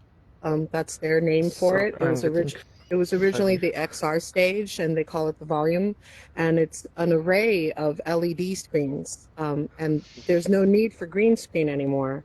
And it cuts out practically all post-production. The only kind of post-production that you'd potentially have to do would be fixing maybe the character, the actor, something wrong with the actor, but the actual scene itself is locked in with parallax into the camera, and the characters can actually interact with the actors now. So when an actor's in one of these scenes, they're no longer standing in a green screen, imagining that they're standing in front of a big monster. They actually can see the big monster now and act to the big monster. It also allows the stage production to eliminate the need for a lot of heavy lights, because the LED screens are very bright, and they give the natural light of the actual environment that they're projecting. So you have this HD reflection happening, which then now gives filmmakers the ability to use high and shiny reflective material, which gives a new dimension in filmmaking as well. So, they do a tight shot of the Mandalorian's face, and you can see the reflection of the environment on his helmet perfectly. That was a real reflection from the LED screens onto his real helmet, a real actor's helmet, and that was all caught in the camera. So, these technologies are changing the way we film content now. And what's also very awesome about that is that technology is not proprietary, and it is simple to put together. The difference that Disney has is they've got millions of dollars, so they're able to get a big studio, with a large stage and all these LED screens and all the cameras. But a small studio can put this in their studio as well, and it's not hard to build. Susan, do you have any experience with that, or you've seen something fascinating in this field? I have not, other than watching the making of the lighting. Okay. So And, my good friend in Burbank, I do have experience in this field. So my good friend in Burbank has a company called AR Wall. And AR Wall is the company that actually came up with this pipeline for production. So Renee and his wife, Jocelyn, I believe her name is, they came up with this company. They actually even have a patent around this technology. They are the ones that initially created this, and they went and shopped it around Hollywood because they saw how it was a powerful Hollywood tool, and they so happened to demo it to Jon Favreau, and Jon Favreau then took this back to Disney and said, we need to build this. So the origins of this new production tool come out of Burbank, out of my friend's studio, which is AR Wall. So check out arwall.com, and they license the software to small studios and will help you set up this configuration. AirWall is setting up the same type of stage for Warner Brothers. AT&T has a conference every year called SHAPE, and AirWall was at SHAPE presenting this technology there, and Warner Brothers picked it up, and now there's an AirWall branded stage at Warner Brothers. Wow, this There is will be, yeah, no, but this is impressive what you say, Dulce, and I think also what you mentioned that also small studios can have access to that technology is a big thing, right? exactly. Yes. Smaller content creators, not just huge studios. It's not And just huge so- studios. You can so- set it up in your home if you have the knowledge. It's really Yeah. not that difficult to figure So out how to set accessibility these of things this technology becomes, kind of, it becomes in reach of smaller creators, and I think that's a big step forward. Adam, do you have anything to add to it? Do you have any experiences with this kind of production? Not really. I'm more into the programming, more on the game side actually, and the Okay, sure. simulators, more over the video making and the production No, actually. fair enough, fair enough. But I'm just saying, like, okay, it doesn't have to be personal experience as well. Maybe you've seen something, so we are all enthusiasts. Like, I didn't personally produce this way, but yeah, I've been in touch with Paul and Damien and with other guys, so I see what they're doing, and I think it's pretty fascinating what's going on. I think what Dulce mentioned, yeah, the accessibility, the availability of this technology is a major game changer. But in this panel, also would like to mention is I think this is a tremendous move forward in terms of the pandemics and the restrictions on movement and travel and stuff like that. So I think there'll be increasing use of course, green screen technologies, which are kind of legacy now, but probably those technologies as a replacement as well. So I think more and more shows will be done this way. So, the actors will not actually leave one studio or one stage even, and they move across the worlds and sets. I think that will be the future. I don't know if you saw the movie Cube, yeah, a long time ago. I've heard that was actually done Yeah. in one single room.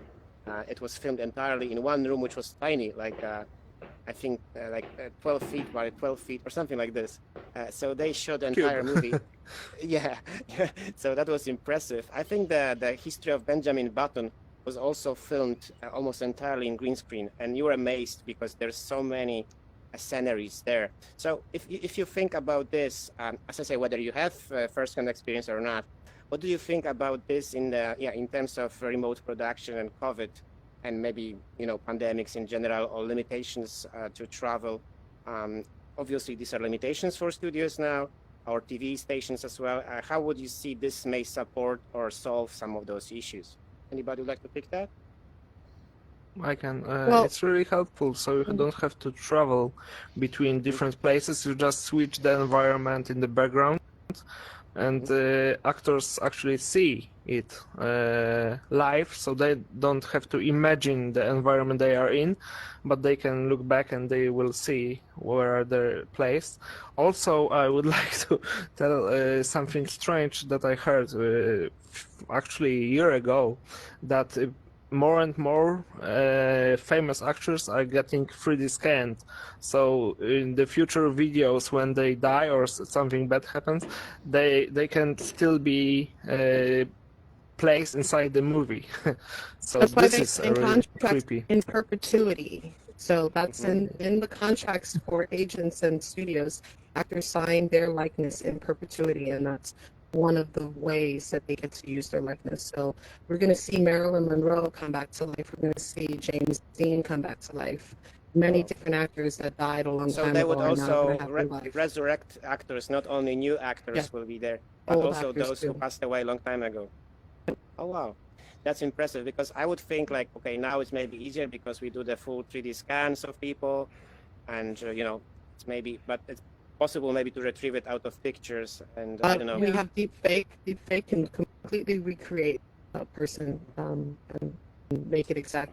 There's an example of a deepfake recreation of Salvador Dali in his museum in St. Petersburg, Florida, and you can completely interact with Salvador Dali and conversate with him, and it's all AI. It looks just like him, and it feels just like him.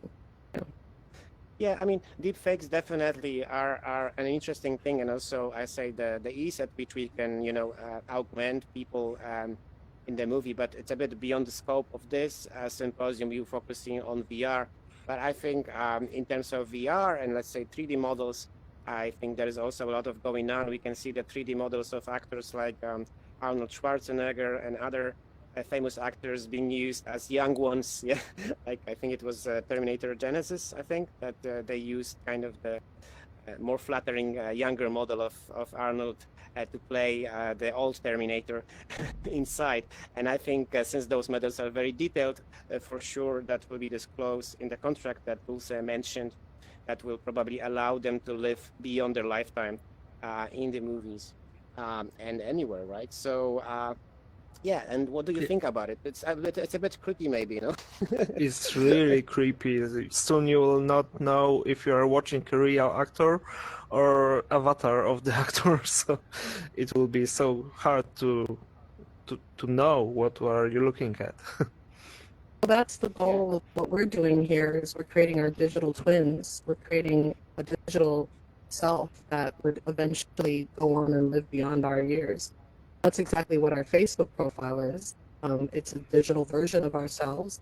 And when we die, it turns into a memorial page that either an AI could operate or another person can operate. So it's kind of the same concept on a smaller scale for individuals, but with actors, because they are famous people and they are highly recognizable and they did sign contracts with entities greater than themselves, their likeness is now going to be reused and repurposed as much as possible in all of these mediums.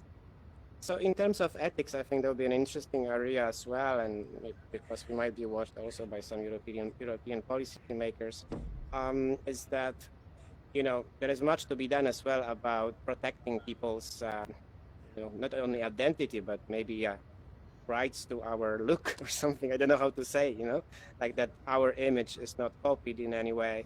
Of course, that's a problem for celebrities and for people who are famous, but it can be with anybody, right? Like you can be used in some very nasty Yes. video, right? Your Yes. model can be used and published, and and how do we protect that? How do you know that even you've been digitally stolen? I mean, we're going to talk about identity. It's not about stealing identity. It's stealing your, I don't know, your image, if I can say, yeah, stealing your image, if in this sense. So I think there is a whole field there, and I'm not sure about American legislation in this field, but I'm not sure also how it works in Europe in terms of whether actors can sign anything like I do not want to be preserved in any way or used as an avatar in the future. Can you actually opt out? Well, is it enough? Yeah. So I know that a lot of actors are very weary of getting themselves scanned for these reasons. Exactly, they feel like they will lose control over how their image is used, and so I know that that's happening. Because there's a company in Los Angeles called the Scan Truck that makes it very easy to get a very high quality 3D scan, and their business model was such that they thought that it would be very easy that everybody would want to do it in Hollywood, and then they found that there was actually quite a lot of resistance to it. Okay.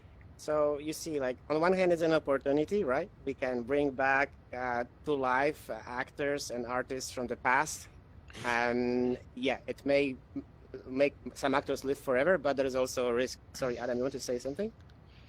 Yeah, exactly. But now we have the living celebrities that can sign the contracts and decide if they want to be an avatar or not. But in the same time, we will have the power to recreate, as Dusa said, like dead people, and like rebuild their characters and make, like, we could see Marilyn Monroe, or for example, we could go to a Nirvana concert and see Kurt Cobain singing. Like, what about those celebrities that don't like died way before this technology even evolved to be in that point? Like, I'm sure they won't be signing, and Well, so that's like when back in we the day when they signed their likeness, because that's something that is in contracts in Hollywood. You sign away your likeness when you sign with agents or with some of these studios. Anytime you do a film, your likeness in that film has been signed away, and they can use whatever they can out of that film to advertise and market with your likeness. So these actors, anytime Kurt Cobain did any kind of filming on MTV or did a music video for the record label, he signed a contract that allowed them to use his likeness. And most likely in that contract there is a stipulation that says they can use it for however long they want to. All right. No, I think it's very interesting, and I would like to go a bit into the future as well, because we talk about celebrities, important people. But what about us, right? Okay, you are celebrities, Dulce, Susan, you guys, Adam, and yourself. I'm not, you know. But the thing is, yeah, like what about us? And I would like to go a bit ahead. Okay, once VR becomes photorealistic, which I would be maybe prophetic here, but I think we will look about like 5 to 10 years before we have really photorealistic graphics in VR.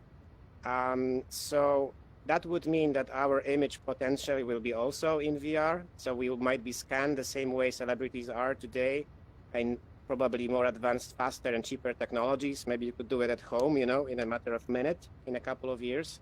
So what then? Like, you know, if, for instance, you have an account with one of the major players and you have your 3D persona there, right?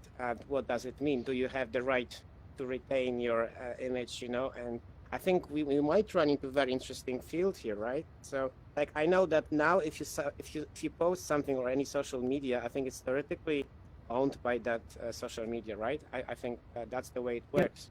That's the way it works. Yeah. So You technically, can if download it and you can delete it, but at some point, there is a backup of everything that you've posted in there, and they have it. Yes. Yeah, so I think that will be the case also with VR, especially that, you know, we have obvious convergence now between the Oculus and Horizon and Facebook, and, you know, it's just a matter of time before it becomes the Oasis from Ready Player One. And I think that that moment you will have your account, social account, and you will have your 3D persona plus some avatars attached. But maybe you would like your real persona for, I don't know, professional encounters. I can imagine that you would use your original image for that, and maybe for games you will have your ultra personas. But yeah, what does it mean? If I upload it to those platforms, do I still own it? As you said, I can delete it, but probably it's there, right? And maybe if I by chance become famous, they might use me in a different way, right? So Well, I don't know. that's an Yeah. ethical argument that we're having politically right now. You know, Hunter Biden took his computer to a repair shop and they backed up all his data, and now they're using that data against him. So there's a perfect ethical case right there. Like, you know, is that his personal data at that point, or did it become public domain once he gave the laptop to this repair person? You know, where are the rights in that case? You know, and it's the same thing with these big companies. You know, once you get on, where is that line between what is my personal data and what belongs to them? I'm very leery about doing any kind of personal conversations or business conversations in Messenger just because of that reason. You know, where does Facebook draw the line and say your business dealings in Messenger are now our business dealings because you're using our platform? You know? Yeah. No, these are very interesting issues, and again, I don't know if the European Commission is watching us, but I know in the past in the symposium we had the presence of UNESCO and United Nations, and I was thinking, like, from the perspective of human rights, should we have kind of right to our image, you know, be as a human right, so that nobody can take it away from us, you know, no matter what, you know, I'm unique and I retain this image, you know, my personal avatar for as long as I want, you know, and something that could not be, like, you know, sold out or cashed in this way, you know. So I think maybe we in VR and all this 3D space, there might be you know, a need for this kind of legislation, right? I don't know if you would agree with me, but yeah, I think something like we talk about a lot of about digital identity, but I think we talk about something more here. I think we do need legislation, and the main reason why we need legislation is because in order for this technology to work precisely, with zero latency, zero lag time, completely in real time, seamless, we need infrastructure, and we need to map out the world in a way that supports this infrastructure. And quite a few companies are trying to do that with their 5G towers. And of course, people are running around conspiracy crazy because of COVID and 5G. Yeah. But once we get past that tinfoil hat attitude towards 5G, we're going to have to set things up in a way that everything is communicating and talking and tracking and sensing. And, we're going to have automation come into play, and, you're going to see more robots running around in the streets. I mean, I was in Hollywood 2 nights ago, and Postmates has robots roaming all around Hollywood right now, delivering food to people. That's got to be set up in some way that allows those delivery systems to arrive to their destination safely without killing anybody, without harming anyone, without invading anybody's privacy, without, doing anything malicious or allowing anybody to hack it and do something malicious with it. We need legislation. We need to figure this out before we start laying out the grid that will cause us to be completely ingrained in the matrix and not be able to get out of it. Yeah, I don't want to So I finish think- this panel. Yeah. Oh. Sorry. Yeah, Zina, I was go going to ahead. say, clearly we need legislation because the issue is so complex. But I think also as technologists and creatives that we need to really take on that responsibility and be very conscientious of what we build and who we're building it for, who we're working with, and it needs to come from us as well as it needs to come from, relying on the legislation. We need a Yeah, I positive hope change. these rules Yeah. will come faster than rules, for instance, drones flying. Everybody had a drone, everybody flying in the city, and the law came on a few years later. So there was a little delay in these laws. Yeah, I think registration, the yeah. need for self-regulation and kind of social reasoning here as well is a pivotal. As you say, the technology progress is much faster than the legal instrument, but I think these are things that we can highlight somehow to look at as well ahead of time. I don't know how much time, but I think it's coming. So I don't want to finish this panel before we move to the last one on kind of negative, way, because I think there is tremendous opportunity here. So we mentioned this VR studio, the LED screens, combining VR and real in one, which facilitate this industry, movie making, TV. Do you have any other idea of how those media and VR converge or can converge? I have any an way? idea of how augmented reality can converge with this as well, utilizing these new pass-through filters that are coming about.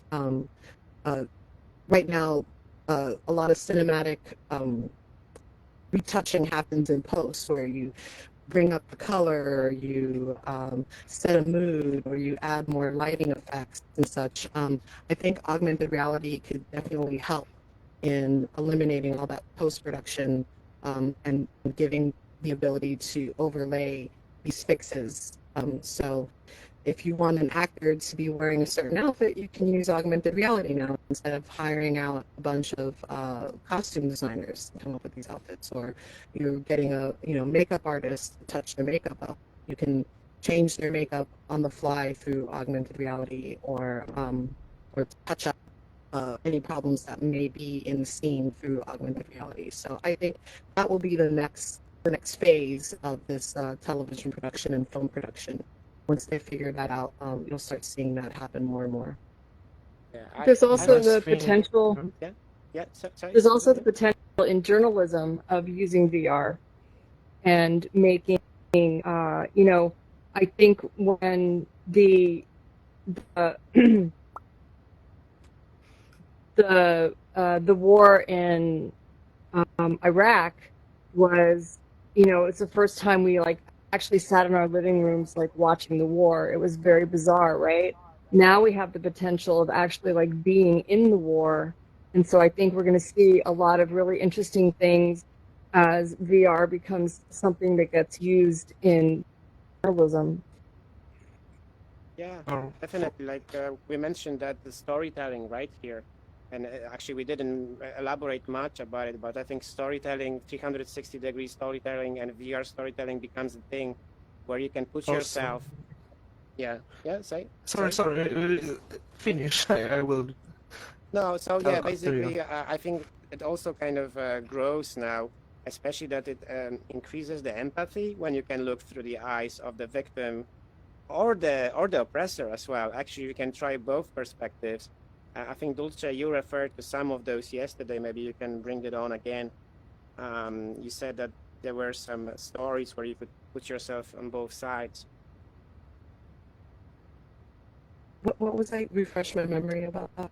We were talking The about I think yeah. I think you were talking about the girl getting accosted at the party. Oh yes. So there are different applications out there now that allow people to see a situation through the eyes of different people. And one very compelling piece of VR that I experienced was one showing what it was like to be a rape victim after a night out drinking. And it was sponsored by an alcohol brand to show the Mhm. responsibility of drinking and show what it's like to be a woman who's gotten too drunk and then a man accosts her. And then you're also can be the man and be the man attacking the woman.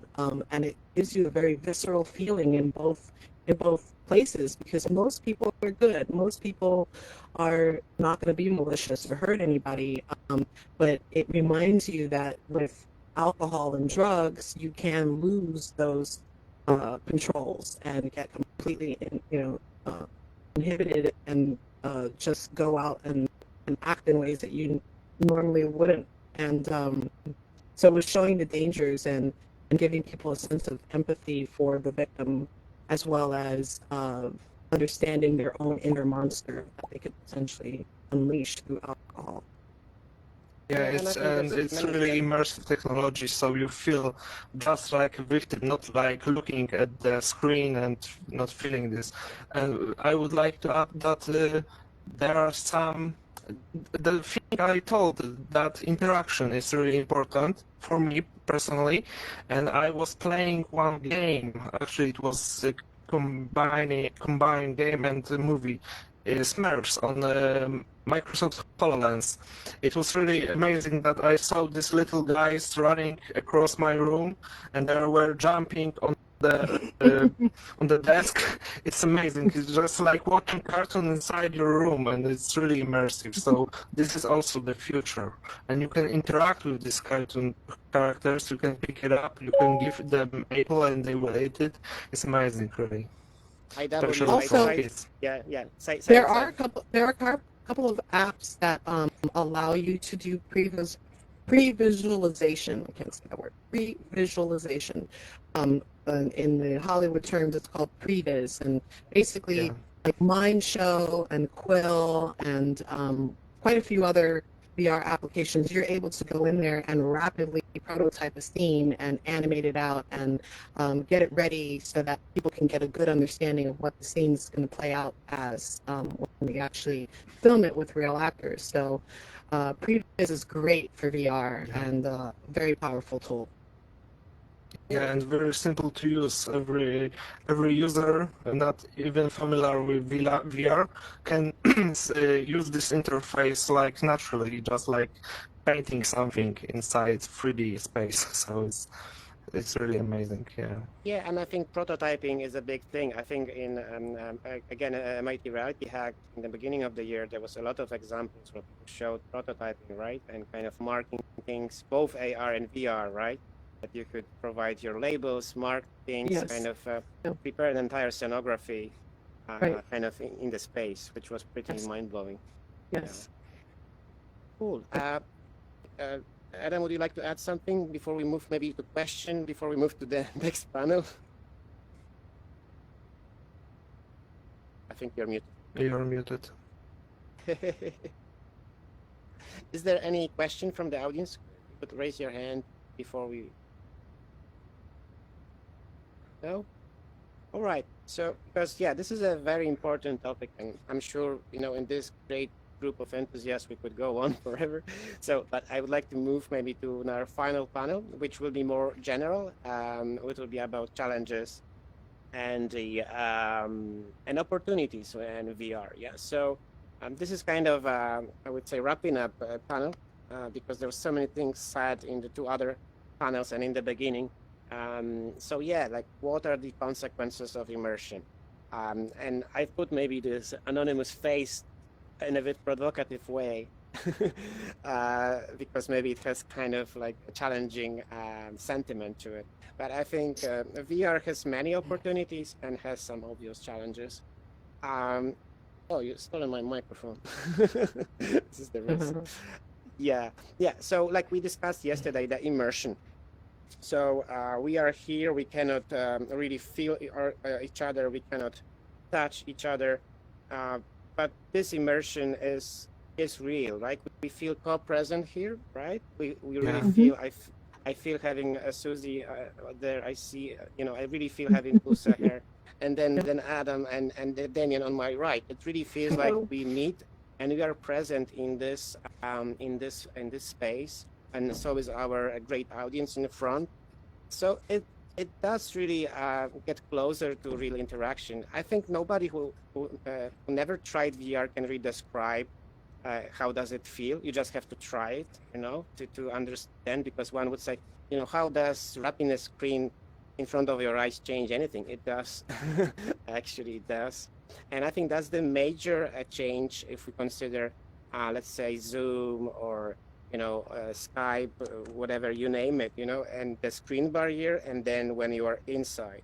So immersion is much stronger in VR, and I think that can be used to build much stronger relationships online, serious communication, which I'm researching currently, and more trust. Yeah. So strong relationships are built on trust, and I think because of this presence, we feel more trusting. We know each other somehow. At least I know, because I met all of you in person. You didn't see each other. Maybe you didn't meet Damien, so I'm the binding point here. But I think you kind of link quite nice. Like we met yesterday for the rehearsal, and I think we already kind of we have a team here, and I think this is much more than you can achieve in any other medium. So I would like to start this panel on the opportunities and challenges with this. Like, what do you think about this immersion aspect of VR? Yeah, I don't want to pick on anybody. I can start. So I know that we were complaining about Facebook overreaching and forcing us to log in with our Facebook account, but the silver lining of that is we now know that each person who is engaging in this environment is tied to a real profile that is embedded by Facebook. So the problem of anonymity in this space is eliminated completely, unlike other metaverses like VR Chat and Second Life or Sansar, where you could go in and be whoever you want with whatever kind of avatar. Now with this Quest headset, you have to be a Facebook person and be tied to an actual real person. So that gives me a little bit of comfort coming into this world now, because now I know there's responsibility to behave. There's responsibility to be polite and compassionate and caring to people, because now they can come back to you and come back to you personally for this. It's not like they can ban you and then you can go and make a new profile and come right back in. So that's a bit of a silver lining in that way. Anybody else? Yeah. So Sorry. this is really immersive. I just feel like even though you are just avatars, I can feel like I can walk to you and be close to you, give you a hand.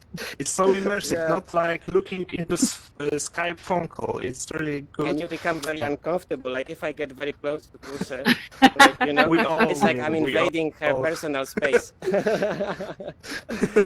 Exactly. There is something about it, right? And the feeling of the touch, which doesn't exist as well, right? So there's mechanisms that prevent us from touching each other. You can use the bubble feature in Outspace VR, Yeah.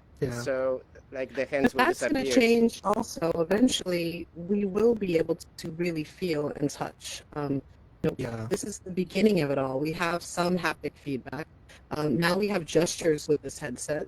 The next level of the gesture would have to be some kind of suit or gloves that you would wear that would then give you the feeling of touch and sense.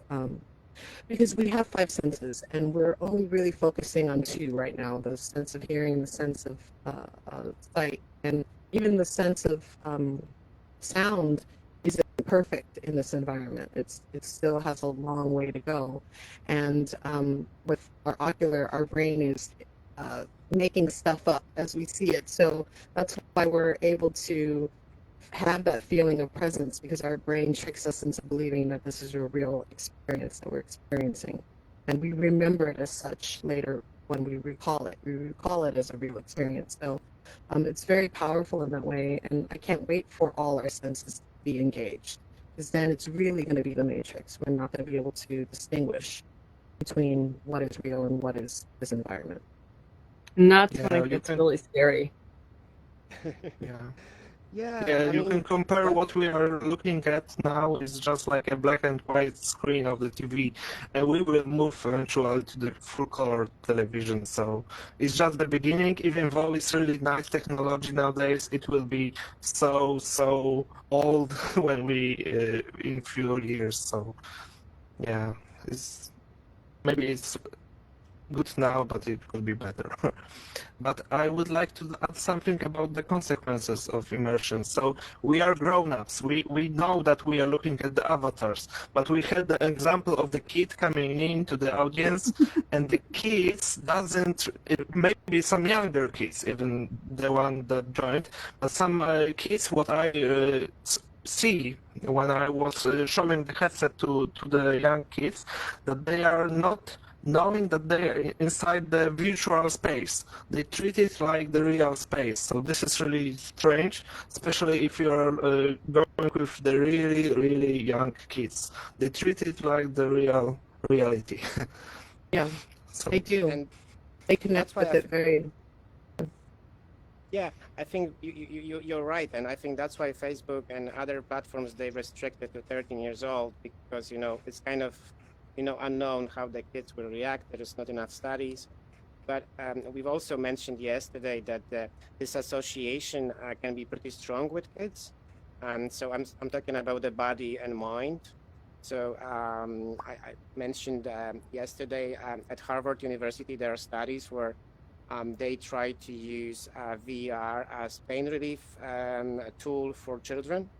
And basically, the pain relief level equals morphine.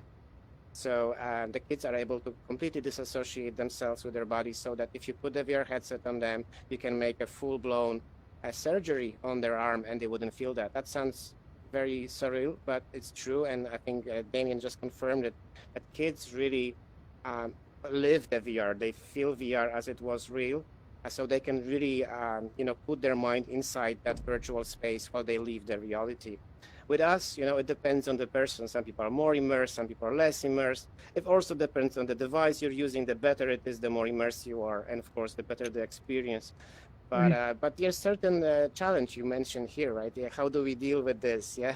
So we had this lovely kid here coming. I had to kick that kid out because it was a bit disturbing. But it's an example, right? So a naughty kid or naughty girl, naughty boy came over and tried to disturb us as it would probably in their parents' living room or something. So it's kind of interesting, given those you see those disturbances we have, because they are kind of actually cardinal example, right? What can happen if you have children using this technology, right?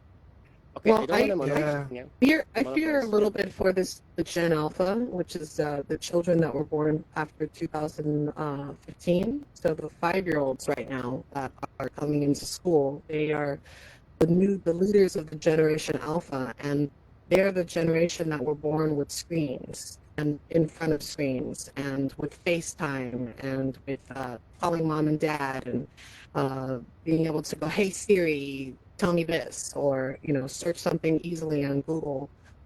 They consume a lot of YouTube, They watch tons and tons and tons of YouTube.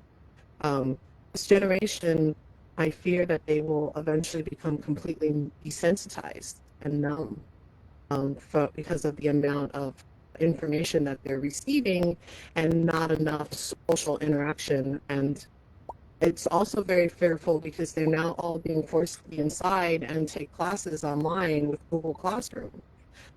So classrooms that were designed for 5-year-olds to be tactile and go in and play with blocks and levers and toys and pet animals in the petting zoo or plant flowers outside in the little gardens that they have in the nurseries.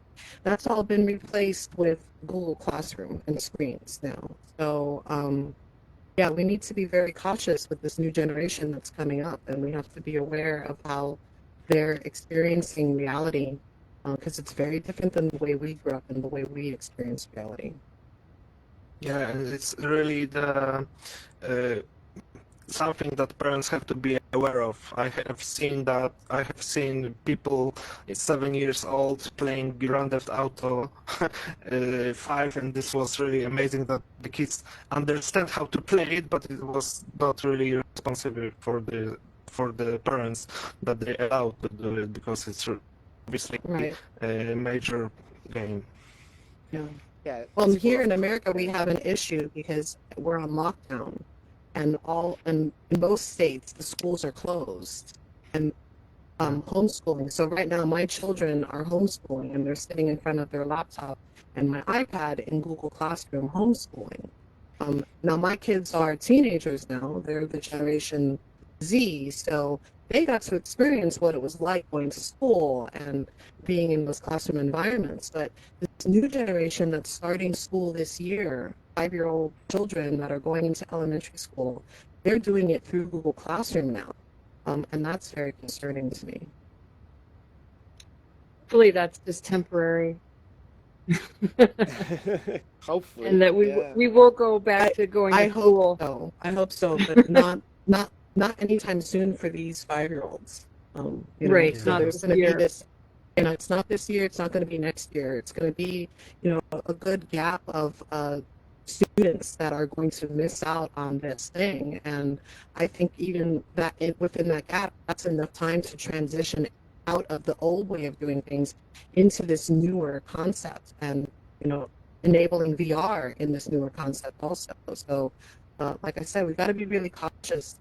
Going back to basics, going back to analog living, I think will become something of a premium moving forward. So, figuring out how to live analog is going to be something that I think people are going to long for in the future. Yeah.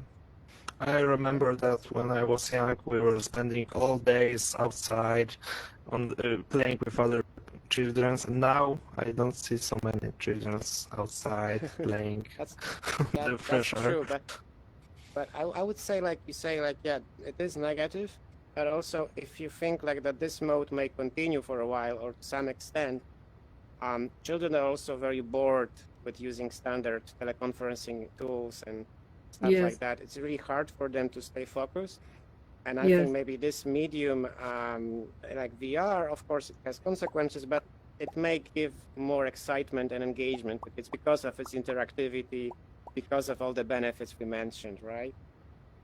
So, like, Yeah. actually, we don't have Brendan Smith with us today in the audience, who is our outreach officer at Insight, but we are planning to have lectures with schools. So we will have actually fully VR classrooms study with the schools in Ireland, and Nice. Oh, wow.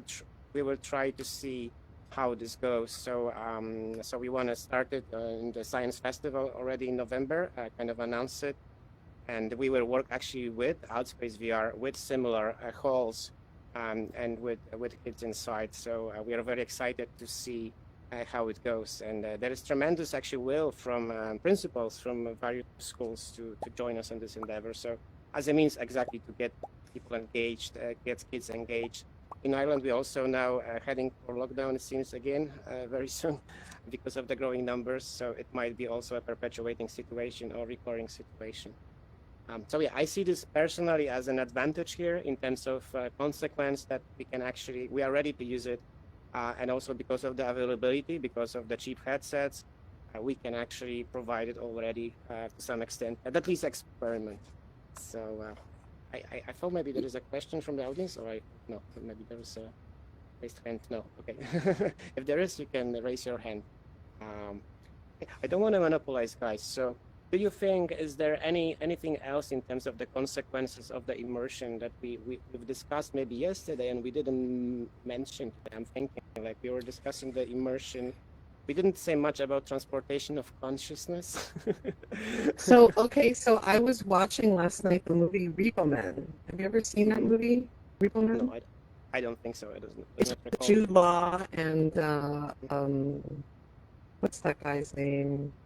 Black actor. Can't tip of my tongue. But anyway, it's a Jude Law movie, and he is he repossesses organs, and these organs are like cyborg organs, and people who go into debt and they can't pay for their organs, he repossesses them. But something happened where he actually had to get one of these organs, and at some point in the movie, they tap him into a VR that he then gets lost in this VR, and his consciousness has been transferred into this VR at some point in the movie.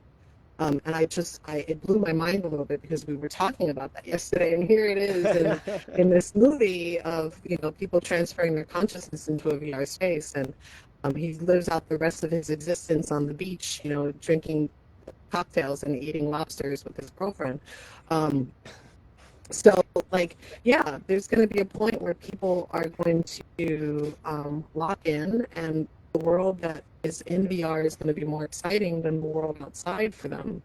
And I don't know if that's a good thing or a bad thing. I don't know for sure. Depends how you look at it. Like we have more examples of what you mentioned, right? So, of course, Matrix was kind of a negative dystopian example, but we have, I don't know, Black Mirror and San Junipero episode. I don't know if you saw this one, where people live forever in kind of digital heaven, right? And is it a bad thing? Is a good thing? I think it's a good thing, right? At least you have a choice if you wish to do so, right? So, yeah, sorry. Yeah, I can add something that I think that full immersion will be just a matter of time, but I don't think that having more and more devices to simulate touch, to simulate smell, to simulate everything is the way it's gonna be in the beginning, yes, but later on I think the brain interface is the only way that you can get the full immersion inside the VR worlds. So it's like I love this author, Marcin Przybyłek. He's now creating a game based on his novels, Game Deck. It's called Game Deck, and in the books there are devices that transfer data into your brain, and people can transfer themselves into the game if their body is not capable of doing anything. If you are dying, for example, you can be only inside the game. So yeah, it's really interesting. So the game is coming out soon, and the books will be translated to many languages, that's an ethical including problem English. right there. If you get a brain implant, and that brain implant is owned by a corporation or a company that's connected into some type of infrastructure, at what point do your thoughts become completely your own? And at what point do you control those thoughts? Yeah. It's a slippery slope. And then at what point do those thoughts, how can that company use those thoughts to make money or gain more power or more control over you? Yeah. So I think we see a lot of stuff now with Elon Musk and neural interface. I know Facebook is also working on solutions of this kind. So again, I think it's a matter of time before things like that appear. Till then, I think if we go back to what is now, because we went very maybe much into the future now, I think the solution is this midway. What you mentioned, Dulce, is the kind of gloves or things like that that will increase the immersion. There's already nice project in this kind. Also, yeah, simulating touch. I think touch is a very important sense we have. It's one of the very basic ones. We take it for granted. I saw solutions with smell that you can actually attach to the existing headsets. Yeah. There's the kind of Nice. like RGB for smells, right? It mixes some Yeah. fragrances. So Yeah. there is attempts. So for some people, smell is very important as well. And yeah, so we could have like a breeze of some smell from those fans on the top of the room. I don't know. Yeah. And so that's something. But yeah, I think those things are important. We tackled it yesterday when we said that because this is so limited now we have just vision and hearing, which is spatial, by the way. But our brain somehow makes an effort to compensate for those lacking those, right? So we still feel immersed. So for those who are, let's say, outside behind the screen, you cannot feel it. But our brains, because we are immersed, they try their best to compensate for lacking, right? So again, I say like I cannot touch Adam, but you know when we do it, there is something, some sensation. The same. Sorry, if I can do it. There is something about it, right? Like we don't really feel anything when we hold hands, but there is something happening here, and it's very personal. It's an experience. So I think anybody who wish to know what VR really is, they have to try. There's no way to explain, just reasonably. Okay. So is there any other thing in terms of consequence of immersion, whether positive or negative, that you wish to mention? Yeah, I think we didn't talk a lot about the opportunities, and I think something that's really important, we're talking about co-presence here in terms of like education and meeting, but also we want to think about the possibilities of like in science, NASA has, because of all of the orbiting they've done around Mars, have areas that are fully mapped out in 3D, and the scientists are able to meet, you know, have co-presence in mixed reality through HoloLens headsets, and they actually meet on Mars, and they plan missions, you know, in the co-presence on Mars. So I think things like that are really exciting. So it's making possible what was never possible before, not only in terms of co-presence of people, but actually on other planets. And I think that that's really something that's exciting to think about. And also, as we think about traveling to other planets, and you know, people are planning on Mars. I wouldn't want to be one of those people, but there's a lot of people that are really excited about that. And what virtual reality can do is make that stay more pleasant, right? So if they're essentially living in bunkers and can't really go outside, a lot can be done in virtual reality to satisfy, you know, to simulate different environments and satisfy that need to be like close to nature and whatnot that we have as human beings. So I think those are some of the things that are like really exciting about what this technology can do and the possibilities that it opens up that just otherwise wouldn't, it's not in the realm of possibility. Yeah, and here on our planet, some people cannot walk, but they can see the whole world inside Google Earth, for example. This is amazing. So it brings the world to them. This is really nice. Yeah. And you've mentioned that, you know, you can pretty much explore anything, any place. Myself, actually, with our guys from Institute, we organized a tour of Acropolis in Greece some time ago in VR. So some of us were there, some of us were not. So those who were actually guides. And, you know, in the lockdown, we were actually in the high level of lockdown at that time. It was quite nice because we could kind of socialize in VR. Plus, we explored the real location, a historical location, Parthenon in Greece, which is a very known kind of temple structure. So I think it was quite exciting that we could actually go on this trip and explore, which was actually a reconstruction of the ancient site. So now it's a ruin. But somebody, I think it was kind of a museum that made an effort to really reconstruct how it really looked like, I think over 2,000 years ago. So it was very impressive. And yeah, you can explore Mars, you can explore different environments. I think for city halls, for instance, they can simulate some kind of city developments. You can walk through the developments that are not there yet, right? And yeah, and so there is an opportunity for governments as well, if they wish to see things how they work before they're actually put in place. There can be simulations there. And yeah, for schools, I think it's amazing. Like, why kind of the dry history if you can take kids on a tour and see those. Okay, Susan, you have something to say? Oh, I'm sorry, I didn't mean to interrupt you. No, don't worry. I thought I you do. wanted to say something. I have another meeting, and so I'm not going to be able to stay. And I didn't realize that I was going to interrupt you.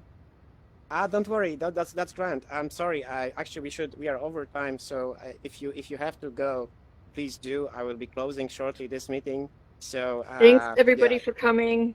It was great Yes. to be with you. Thank you, Susan. Bye. Thank you very much. I'll try to shake your hand. I almost dropped my key. Sorry. Okay. Yes, thank you very much. Bye. Thank you for Bye. coming, Yes. Susan. Bye bye. Yeah, so guys, I don't want to keep you for too long, so I think we'll wrap up here. I had this beautiful heart here on the table because I just wanted to show that we can recall any 3D objects here, and I think this is a nice one. Basically, So yeah, we can recall any 3D objects or 3D simulations elements here in VR easily. That's the thing. So I would like to end also that the biggest opportunity is inside education for me. For example, because you can visit ancient place with and learn very easily because you see, because you can in future you can smell the things, you can hear some historic moments, and you can take a part of it. So it's really nice for education in terms of opportunity. Yeah. So definitely, I think education is straightforward. As I said, like especially for kids and students, rather than having boring sessions talking about things, just show them things. And VR is probably one of the best mediums to do so. In terms of politics, as I said, I think planning is a big thing. Simulation is a big thing. They can do it. In terms of business, the same. If they foresee any new development, new tools, new items, I don't know, they design new iPhone, they can do it in VR. And they can debate about it. It's a pity our colleague, our friend Timmy from Volvo could not join us in VR today, but he'll be with us tomorrow in Zoom, most probably. So he most probably will deliver a keynote on how XR is used by Volvo today to develop their new cars and their experiences, which is very amazing. And I think Dulce, you saw that at MIT, right? You saw Yes, what they can definitely. do. With the Vario, it was Um, beautiful. So that's quite amazing application showing like they really make money of it. They say they actually save like $5 million per car or something by just simulating things before they make it physical. So they simulate, of course, the mechanics of the car, but the shape of it, the materials, the textures, the colors.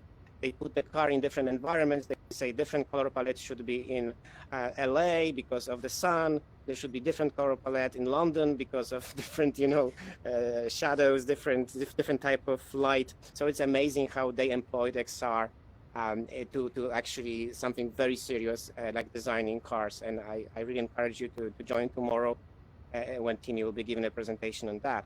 So guys, I think we should wrap up somehow here. I don't want to extend it until forever. We've been in VR for a very, very long time now. So last few words to close this wonderful panel. I hope there'll be more of it actually, because I think that was one of the first ones we did, and I think it worked pretty nice. So I'll be ready for some follow-up this way or the other. I think it's very exciting in this mode. So any words to wrap up? I don't want to speak on any of you. I can wrap up my Yeah. thoughts. I think that it's very important for us to not fear these technologies. I think us being technologists and utilizing these tools in our everyday, we should always take time to evangelize the positives of these technologies and also give people hope that they have agency over their existence in these spaces. I think that's important because as bigger companies come down and create overreach into our private lives even deeper, because now they're going to start getting into our brains and getting feedback about our bodies. We need to understand that we have the power to create our own worlds. We're all world builders. Mark Zuckerberg is a world builder, a community builder, and we all have the power to do exactly that. So don't fear the technology. We can have agency over it, and we can build it better. Just we need to learn lessons, and we need to think about everybody and consider how we're building these tools and how they affect people. Okay. Adam, any few words? Last few words? You're okay? I think you might have some issue with audio, no? Or something. Yeah, it seems like something is not right there. But Damien, some last words? Not your last words, but last words for this. For All this, right. So there is a joke that you shouldn't sing Last Christmas this year. So my last words for this session. I think VR is amazing, but the most positive technology connected to VR is the mixed reality. And when Apple releases the second generation of their glasses, it will go mainstream, and I think I will use it a lot. It's gonna be really something more useful than the cell phone, because it's always be on your head, but you can take it off. So this technology will go mainstream, in my opinion, and it's really nice that I'm a part of it, even the small part of it. But it's really fun. Definitely. Okay. And I think Adam is sending us hearts, which is like he's really grateful. I think he cannot speak. So yeah, something happened there. Yeah. So guys, thank you very much. Thank you, Dulce, for coming. It was a great pleasure of having you, and I'm aware of the, bad timing as well, because it was very early for you in LA. Yes. So thank you very much. Fine. Thank you. Thank you very much for coming. Thank you, Susan, who's gone now. But yeah, thank you for you coming. Thank you, Adam, for joining us. Yeah, all the way from Jerusalem. Yeah, it was great pleasure having you, and Damien from Poland. Yeah. It was a great pleasure having you here. So yeah, we got like a large chunk of the world covered. What? Yeah. Good. Thank you. Oh, my tracking is. I think something is wrong here. Do it properly. Okay. All right. Now it's all right. Thank Okay. you. Good stuff. Thank you very much, guys. It was a great pleasure. Thanks. And yeah, I Bye. encourage everybody to come tomorrow to our Zoom version of this session. We will have even more speakers and more material tomorrow, and using Zoom, and maybe that will be a chance for you to see the difference for us, especially. Thank you, well. Lucas. Yeah, thank you very much. Thank you very much, and let's maybe try to walk down the staircase to make it really nice. Okay. Do it Thank you very properly. much. Yeah. Yeah. Walk down the staircase. Okay. Thank you very much, guys. Bye. Thank you. Thanks to all the audience. Bye. All right, and then I will do a few more things before we switch the transmission.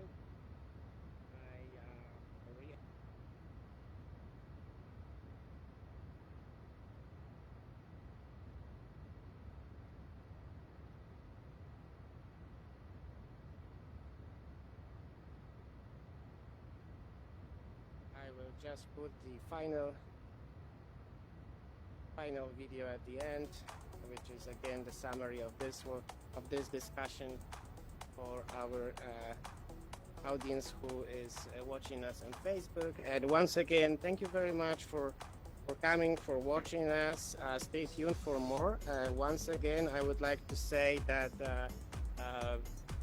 tomorrow at 4:30 we have another symposium, which is 4:30 Irish time, so it's 5:30 Brussels time. We have a symposium of similar structure. It would also have 3 panels, but we will have more presentations tomorrow. So I would encourage you to join on Zoom.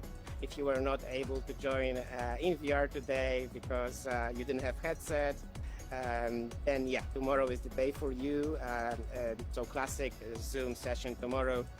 Stay tuned for more, and probably we will follow with more VR presentations of this kind. So I would encourage you to try VR if you haven't so far. Get a headset, borrow a headset, and give it a try. It's really impressive, and and take it with you. Thinking like in your business, whether it's media, whether it's government or education. I think you may find something of interest to you. So I do encourage try VR. And yeah, I hope this discussion was of interest for you. Thank you very much.